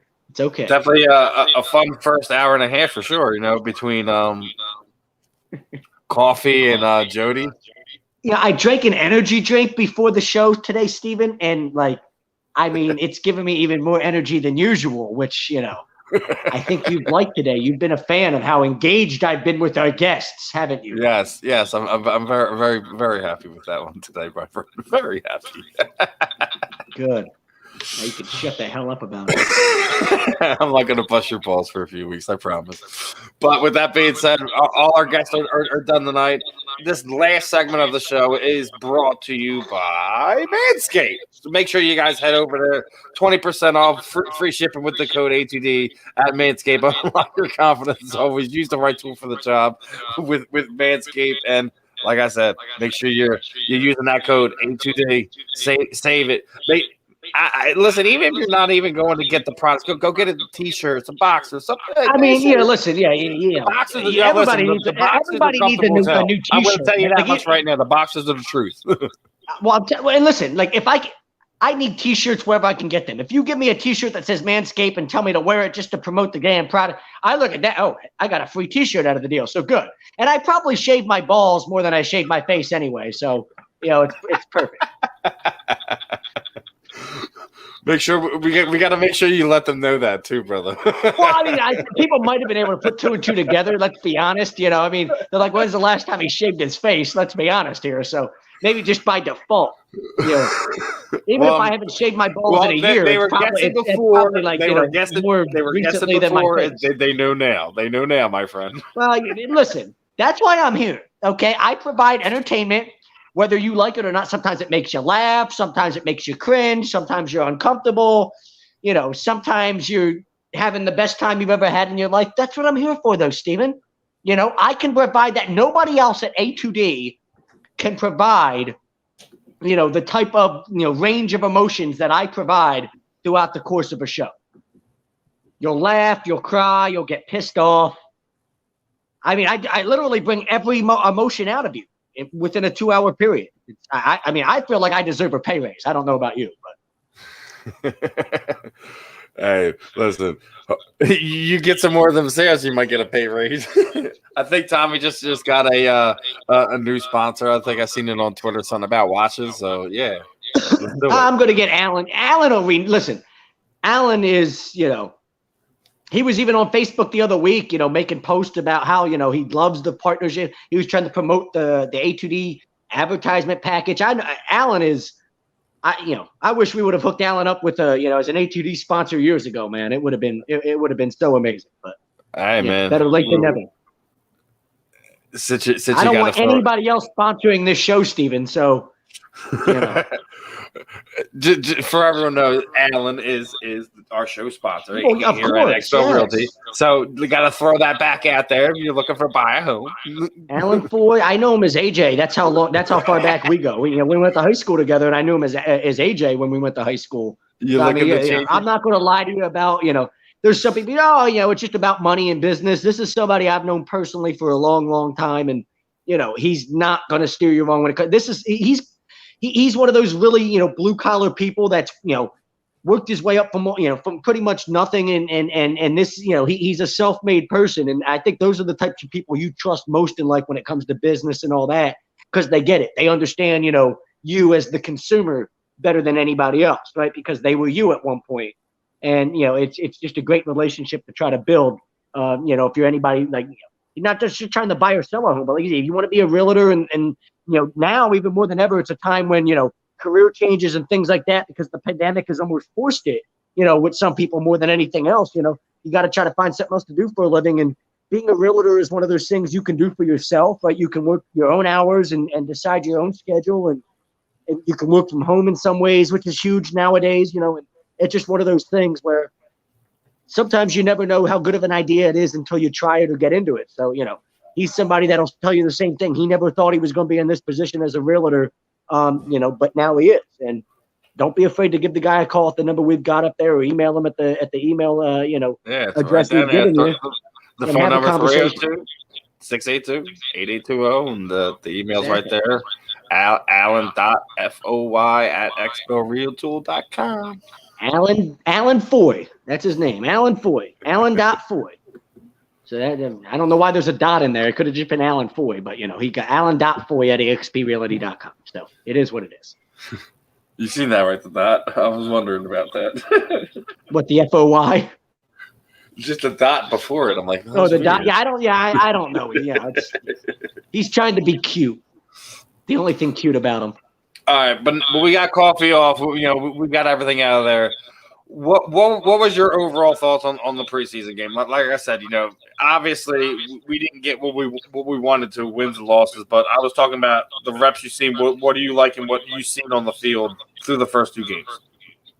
You know, listen, and I'll try to piggyback because I think, you know, anytime you look at a preseason, and you know, it's too many people. I think there's a lot of football fans that you call them casuals, right? Like they don't pay enough attention to the games the year before to be able to remember certain details from games as they go into the next year. But I think whenever you're talking about the preseason, outside of the rookies, obviously, but when you're talking about guys like Jalen Reagor and Quez Watkins and John Hightower, Jalen Hurts, all these guys, you're looking at things that they did at the end of last year, right? As last year wound down, and then you're piggybacking off of that and saying, okay, how did they build off of that?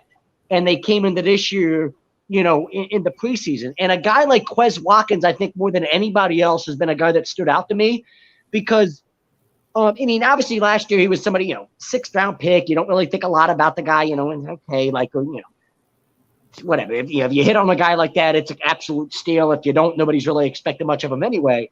But he really wasn't a guy that was on anybody's radar until he took that screen pass to the house last year, week 14, whatever it was, somewhere towards the end of the year when we were banged up at that position. I remember he caught like a screen pass at like midfield and took it to the house for a touchdown. And it was kind of like, wow, like, whoa, that's explosive. You can't teach that sort of thing, right? And now he does it again in preseason. And, we talked with Coffee about it. I think if there's one guy to me that, like, people wanted to say Rager last year, they wanted to kind of pitch, Rager's going to be our new Deshaun. I don't see that with Rager. If anything, what I see with Rager it's exactly what Coffee said. I think it's like exactly that. It's exactly what Coffee said. Both of them together, and that's what you have. A guy that can get you over the top, but he's also enough of a possession guy where he can finesse you, beat you with routes, find out a way to exploit the zone in the middle of the field. Best case scenario. If you're an Eagles fan looking at this offense, if the offensive line can stay healthy, you have that's going to be huge. I think on both sides of the ball. That's what this all comes down to. Yeah, if you get banged up and there's a lot of your impact guy, and I don't want to blame anybody, but what was the big thing under Doug Peterson? Every fucking year, it was just a constant cycle of players getting hurt, getting injured, being banged up, missing 4 to 6 weeks at a time. And it seemed like it was repetitive. It got to a point where you're like, there's got to be something. I hate to say it. Are you waiting for it? You're waiting for the announcement, right? Breaking news. You're waiting for it, aren't you? I thought you were going somewhere else. No, I was one of the people I'm waiting for it. I'm waiting for the injury. Breaking news, Right, exactly. And you're not surprised by it, especially when Peterson was the coach. But I thought there was a lot of people that when at some point, okay, some things are just a coincidence. At some point, things become a trend. And when you're the head coach of a team for 4 or 5 years, and it's the same thing year in and year out, that's a trend. That's not a coincidence. And whether it's something they were doing in practice, whether it was something they were doing from a conditioning standpoint, Chip Kelly used to give everybody smoothies and fruit smoothies, and Doug Peterson's taking people out for ice cream.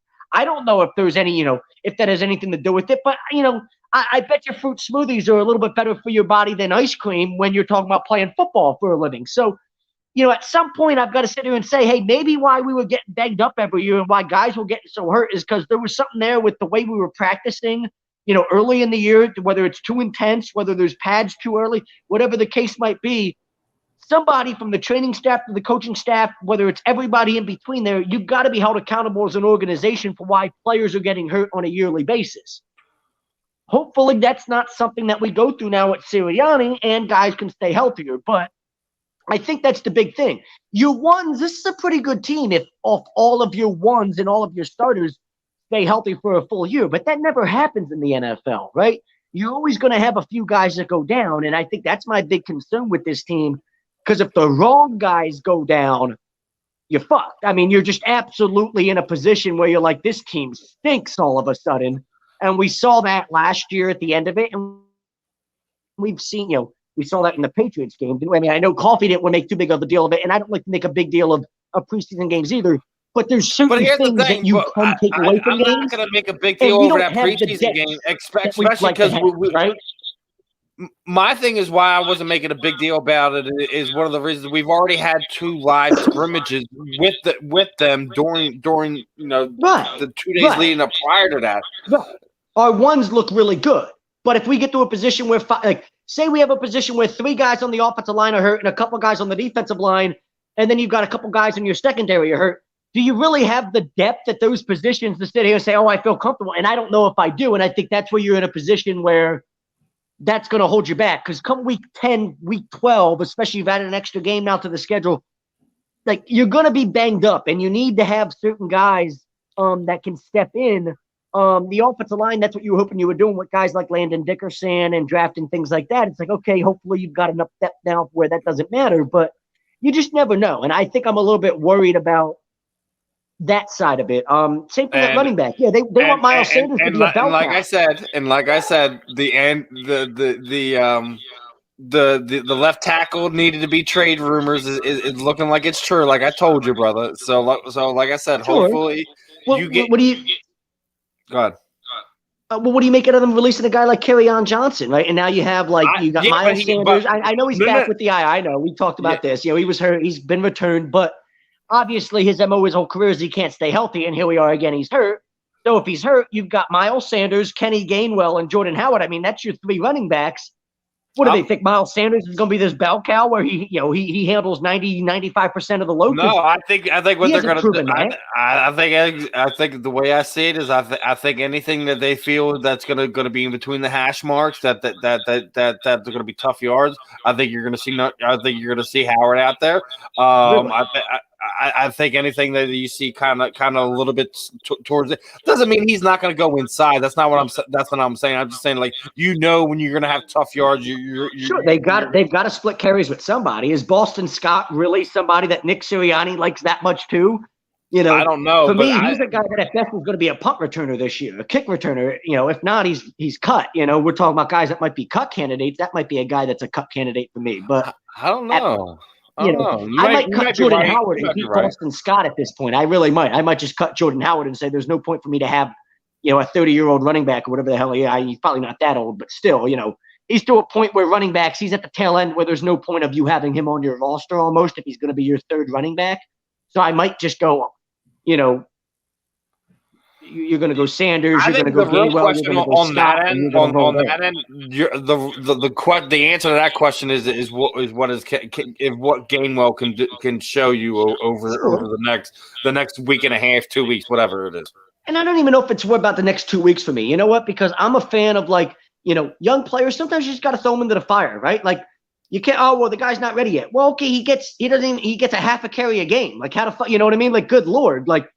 Miles Sanders is your number 1. Okay, so if Gainwell comes in and steals 5 carries a game, you can at least get an idea of, okay, what can this kid be off of that? Does he need more carries? Is he not ready yet? Less carries? Whatever the idea might be. But I'm okay, because giving you a little update on this Phillies game. He can be that bell cow yet. I need to find a way to spell him. We already got this pitcher was the top of the 4th, already up to 65 pitches. Yeah. Who Musgrave? And he's the Padres ace, which is kind of crazy that I like this performance off it. Maybe that Diamondback series really woke us up. We're having some good at bats. The Bryce at bat last night where he hit the home run. With outside of the home run, it was also a really good at bat. Right, he went down 0-2. He worked it back to 3-2. There was a breaking ball that was down and in, and he when I was like, damn, I think both feet are off the ground when he makes impact with that ball. It's like he went after that. He's like breaking ball down and in, hot zone, red zone, Yahtzee. You know what I mean? He went after that. He couldn't turn his hips fast enough, right? Oh man, dude, the ball was bouncing down the tunnel. There was somebody buying a cheeseburger and a beer down at the fucking concession stand that got hit in the back of the head with that ball. Yeah, all right, but what are your thoughts on the Sixers kind of letting go? Like, what was it? Like their entire scouting department, the ball. Good. The entire scouting department. You mean the same scouting department that drafted Markelle Fultz? The same scouting department that thinks Ben highly doubt that's the same scouting department. It's the same scouting department that after 4 years as Ben Simmons being an NBA player decided, we think he's shooting with the wrong hand. Oh, do you? Oh, my God. You couldn't have figured that one out in 2018? Holy shnipe balls. Good fucking Lord, Steven. That's scouting.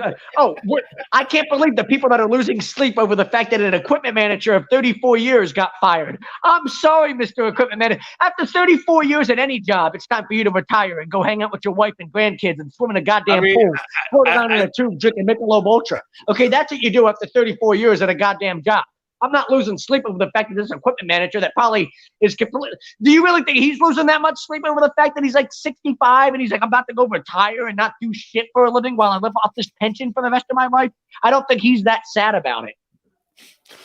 I think it's more the optics. You just signed, JoJo to, he's going to be a Sixer forever. Yeah, but that's not where any of that money comes from. We all know this. That money comes from the TV contracts and the advertisements and the ticket sales. The fact that you fired an equipment manager and like 20 other employees. Maybe, Liz, how do we know those 15 or 20 of those employees weren't fucking scrubs? How do we know that they were easily replaceable and me and you couldn't do their job? Me and you would love to do their job if we were capable of it. How do we know we're not? Maybe me and you should apply, for God's sake. I'm about to go see, everybody's ripping Josh Harris because he bought a $34 million mansion down here in Miami. I'm the only one of us that has the ability to go see it, and I just might. I'm going to take a picture and live stream it and send it right back to the A2D radio platform just to trigger everybody like Tommy who's pissed the fuck off by it. Okay, that's what I'm going to do, just to have some fun with this whole situation. If no one knows, Zach likes adding the gas to the fire. I'm pouring gasoline on the fire constantly. Especially ones that are nice and warm. I just don't get it. Again, it's one of these things like, why are we upset? Like, even, okay, I get, you shouldn't fire. It's a poor taste to do that. It's an equipment manager of 34 years that's made a hell of a living doing this that I literally have, like, I don't understand. Like, you're losing sleep over this? Like, I got women and children that are getting fucking slaughtered in Afghanistan by the Taliban, and you're worried about an equipment manager that got fucking fired after 34 years with the Sixers. I think he's going to be okay. You sure? Not losing sleep over that. Good fucking God. All right, now going back to the Eagles. The real thing I think me and you wanted to talk about as we're heading in tonight. We didn't get a chance to talk to him over coffee, but you need a backup quarterback because F you with Nick Mullins and F you with Joe Falco. Shut up. All backup quarterbacks stink, Steven. No, all of them. They all stink. They all stink. Even Nick Foles stinks.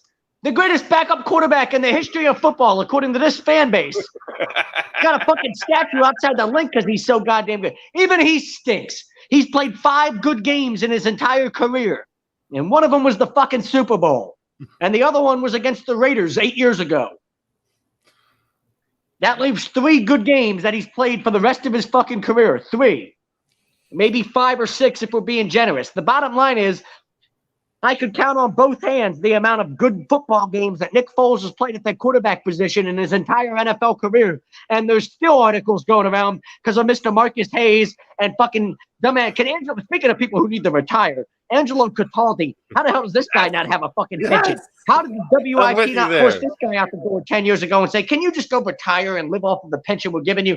Because this motherfucker won't stop either. Speaking of people who line up in line to get on their knees and fucking slobber on Nick Foles' knob. Good Lord, Cataldi leads that fucking portion of this fan base. He hasn't had sex with his wife in like 30 years. You could tell. He's just desperate for a handy, a blowjob, any type of fucking action. I mean, holy shit. Go get him, Zach. And I still got to listen to people like Cataldi and Marcus Hayes write stupid shit like Nick Foles needs to get traded back here to be the backup quarterback. Enough. I'm tired of it. Nick Mullins, had more good games as the backup quarterback as the 3rd string guy in San Francisco underneath of Kyle Shanahan in like a 3 or 4 year stretch than Nick Mullins had in his entire career. No, stop it. Shut up. I know you're mad. Stop it. Shut up. I don't listen. I'm not in the business of over here paying back. Either Jalen Hurts is the guy or he's not. I'm with you there. There's not going to be a backup quarterback stepping into this situation to save the year, Steven. It's not going to happen. I'm sorry, didn't Nick Mullins, if I'm not mistaken, or was this the other fucking dude that was the backup there in San Fran? But like when they talk about like passing yards in the first like 8 games of a career, I think Nick Mullins is in like the top 4 all time. It's more because of Kyle Shanahan and the offense he was playing in. I get it, but I'm just saying. I mean, like Joe Flacco's washed up and old. What was the other name we heard thrown out there? Was it Gardner Minshew? That's who we should go talk about. Why would you trade for Gardner Minshew? Like why? Like what the hell's the point of that? I don't Gardner know. Minshew doesn't want to be a backup. That was out there. Don't kill me over it.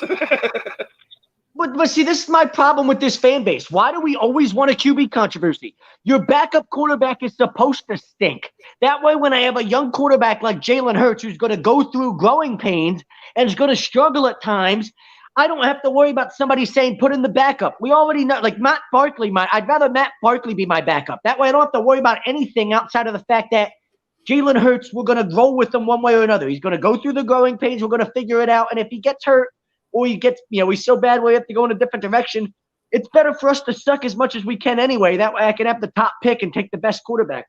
Like, I'm not worried about this idea of having a good backup. So if something goes wrong with Jalen Hurts, I don't need that noise again. That's all white noise. Why do we want to create that type of controversy in this city? We're literally out of our mind. We ask for this type of shit as a fan base. We do. But if Marcus Mariota's available we don't want as this a free agent, like, I'll sign Marcus Mariota. Like, if he's out there as a free agent, I'll sign him. But Gardner Minshew, I mean, people are talking. It was interesting. Somebody put Gardner Minshew, I think it was Cowherd, which I'm not really a big fan of him either, but he put Gardner Minshew's career stats side by side with Baker Mayfield's career stats. And they're identical. They really are. So, like, Minshew's not going to leave Jacksonville to go be a backup somewhere else. He's already a backup there. If anything, some shit team that needs a quarterback that thinks he's a better option than what they currently have will make that trade to get him and just ride him out. Like, we're not going to fucking get that guy. I don't understand this infatuation. You wanted a good backup, go draft one. That's how you get a good backup. This idea, like, otherwise you get stuck with Joe Flacco's and Nick Mullins. That's how being a backup quarterback works in this league. That's why Matt Barkley's still playing for his, 15. That's how it goes. You wanted a good backup. You wanted a young, good backup they could grow with. You had a chance to sign Haskins, right? He ended up in Pittsburgh because they did that, and they took that chance. I don't know what people want. This is, who's out there, Steven? You want to go get Mark Sanchez again? No. You go bring him out of retirement? Jay Cutler, if you pay him enough money, might be interested. No, I'm all right. Teddy Bridgewater was available, but no. You want to ride with Jalen Hurts. You want a good backup? Teddy Bridgewater's making like $10 million to be a good backup in Denver and might take that job from Drew Lock at some point if Lock stinks, right?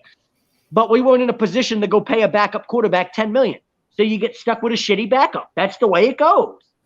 Now, you can't be mad about that now, Steven. Like, we knew what the situation with that was coming into the year. I don't understand this. These people are going to drive me crazy. I hope you're not one of them because I got to do a show with you every fucking week.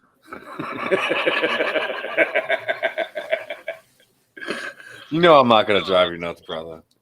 I'm just saying. You understand where I'm coming from. I get it. Watching Joe Flacco play quarterback is painful. Watching Nick Mullins play quarterback isn't fun.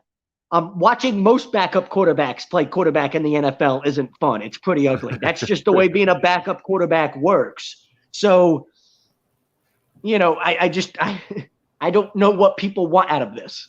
Yeah, I really don't.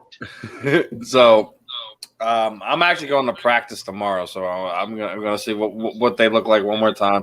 Like, listen, we all know what practice is. We're getting down to the last game or the last week and a half, 2 weeks here. It's about that time. You know what the time is, boys. We're about to head into football season. Like me and Zach said, you have a chance to sneak in, make some noise. I don't think you have a chance to sneak in, but you have a chance to, come week 15, this division might still be up for grabs, sort of thing. You know what I mean? If you win 8 games, you're probably in that division race until the very end. You know what I mean? Is Dallas ain't ready? Dak is still not. No, but even if Dak was healthy, Dallas might only win 8 or 9 games. You know what I'm saying? Like, I don't know. That just might, you play Dallas twice. Like, I don't know how much that helps your chances, except for the fact that it probably just keeps you in the division a little bit better than it would otherwise. I don't think Dallas is like an 11 or 12 win team or something. If Dak's healthy, they might. They're still going to struggle. I still felt Washington would be the bigger threat just because that defense. I think Washington, if you're looking realistically, Washington might go 10-7 and win this division, right? If you win 8 games, that means you're right there until the end. You made a nice run out of it. You've got a rookie head coach and a second-year quarterback with a lot of young players. That's not a bad year to sit there and say, hey, we won 8 games and we were right there in the division until week 15. It's not a bad year. You're like, hey, that was pretty good right there. There's a lot to build off of going in the next year, sort of thing. That's where I'm at. This idea that you win the division with a rookie head coach, like I said, we should be right around there, like either right outside or it's about a 500 team or just under. That 6.5 win number that Vegas put out there. If you win under 6.5 games, we're in trouble. You're like, wow. Man, Jalen Hurts stinks. He is not the guy we thought he could turn into be. He's really bad. I didn't think he was going to be Russell Wilson, but I didn't think he was going to be this bad. I thought he'd be, somebody that could, yeah, like you're going to play quarterback and I'm going to, be close to a 500 team with you as my quarterback. Like that's just what you are. At some point, if I want to win a championship, I've got to upgrade. But, you're not a bad option right now when I'm a young football team that's trying to build. But you win 4 games, 5 games, all of a sudden you're like, damn, whew, we need a quarterback in a hurry. What do we do? We got 3 first-round picks, thank God. Let's figure out what we got to do to make sure we get the guy we need in here, type of thing. That's where that conversation goes. If you start 1-5 and Jalen, looks like, if you go 1-5 and Jalen completes 55% of his passes in that 6-game stretch, you're like, yeah, he's just not the guy. I don't need to see anymore. At this point, we already know that's the way the NFL works, right? You've had 8 games, 9 games as a starter where you completed 55% of your passes and had just as many turnovers as touchdowns. At this moment, he has just as many turnovers as he does touchdowns.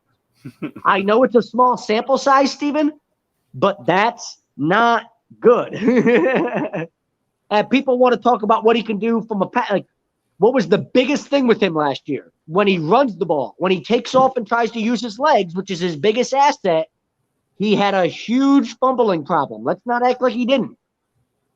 Even in 4 games, 5 games, 6 games, he couldn't, whether it was not handling but snaps, also that's also remember that offensive line he showed the ability to kind of be like, remember that offensive line was putrid at that point in time. That has nothing to do with you not holding on to the ball when you run with it. There was too many times, way too many, where he'd run that option takeoff around the corner. You're like, oh, good agility. And then he got hit and he fumbles the ball in the middle of getting hit and it pops out and somebody recovers it. It has nothing to do with an offensive line. Not saying those things aren't fixable, but we said the same thing with Carson. Oh, that fumbling problem can be fixed. And he's a guy that throughout his career has proven that's the one thing with him that couldn't be fixed because he would always try to do a little bit too much and extend plays, and he would always have the vulnerability of getting the ball knocked out and fumbling. Brett Favre has fumbled the ball more times than any quarterback in NFL history because same type of thing, right? Sometimes that's one of those things where maybe that's just an issue that a guy can't fix. And I'm more worried about that with Jalen than I am anything else. I think Jalen's smart enough to not throw a ball in the triple coverage. He's going to learn from those types of things.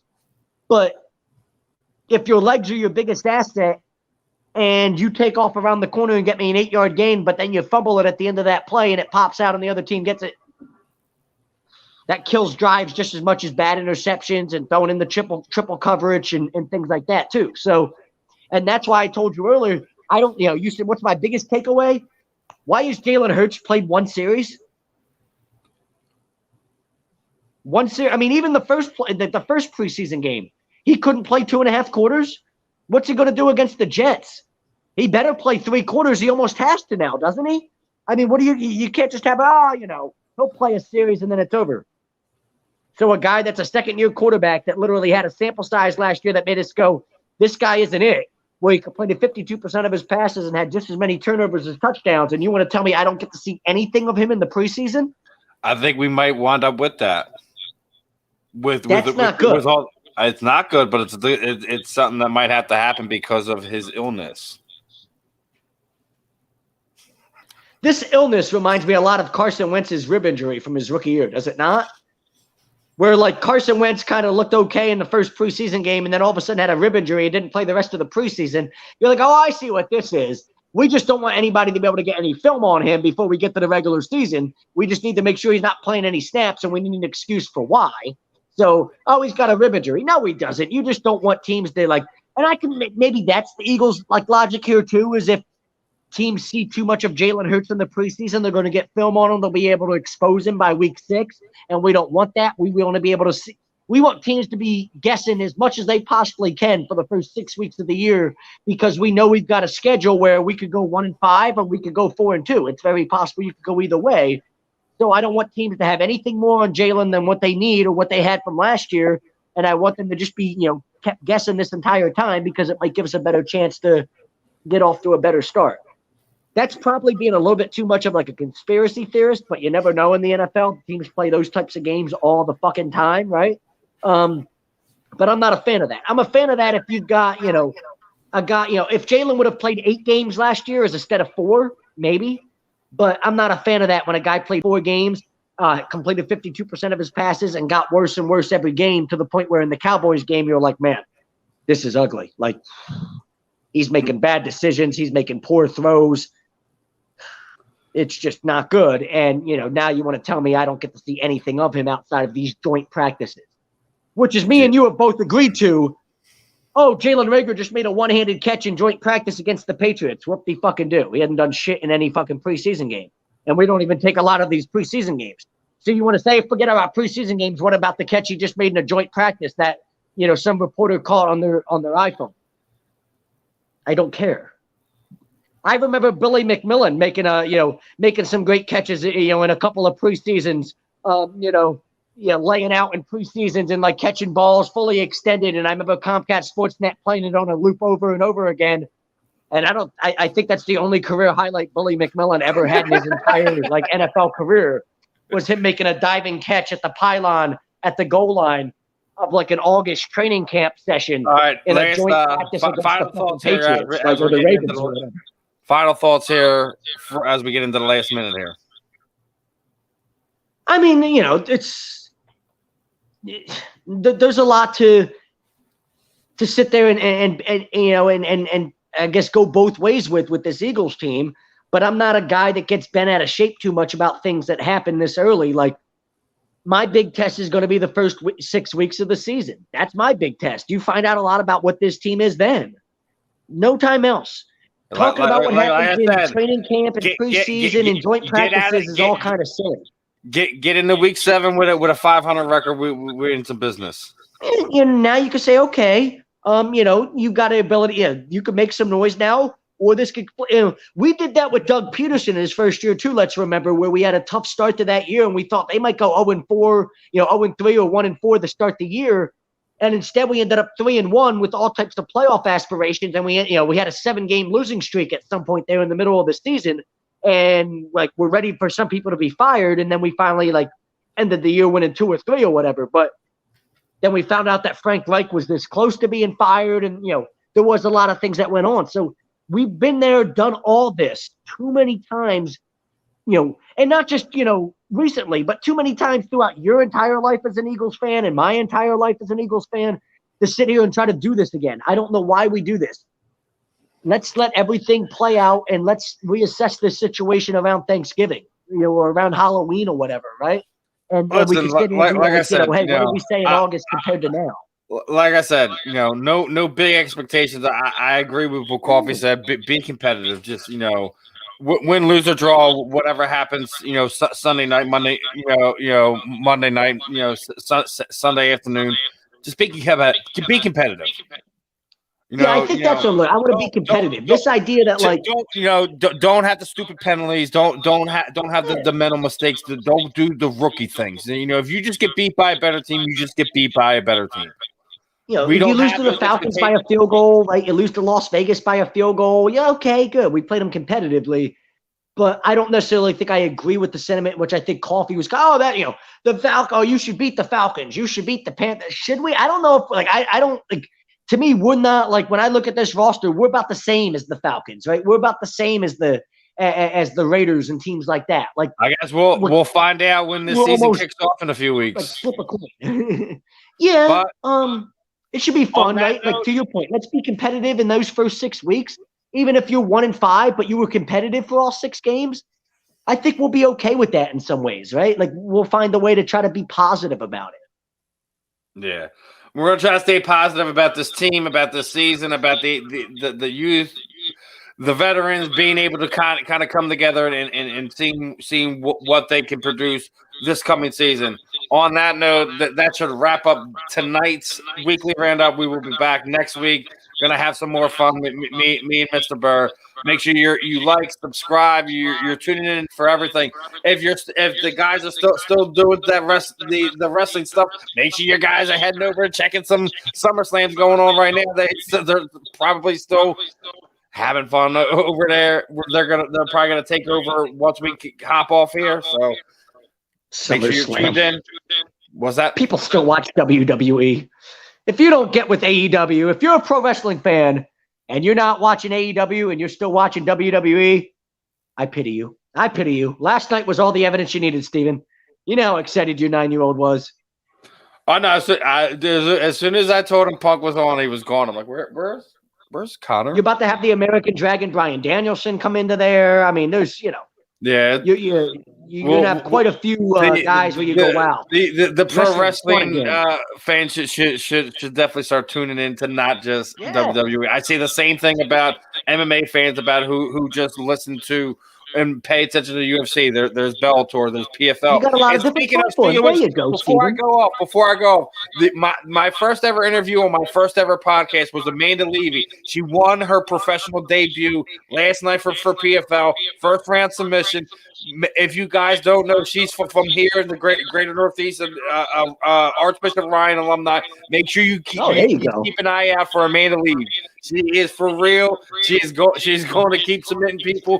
And if Kayla Harrison and Clarissa Shields are going to be around, they're going to have to contend with the likes of Amanda Levy. So make sure you guys are checking her out. Other than that's it for me and Zach this week. We'll be back next week. Again. See you guys. Have fun. Peace.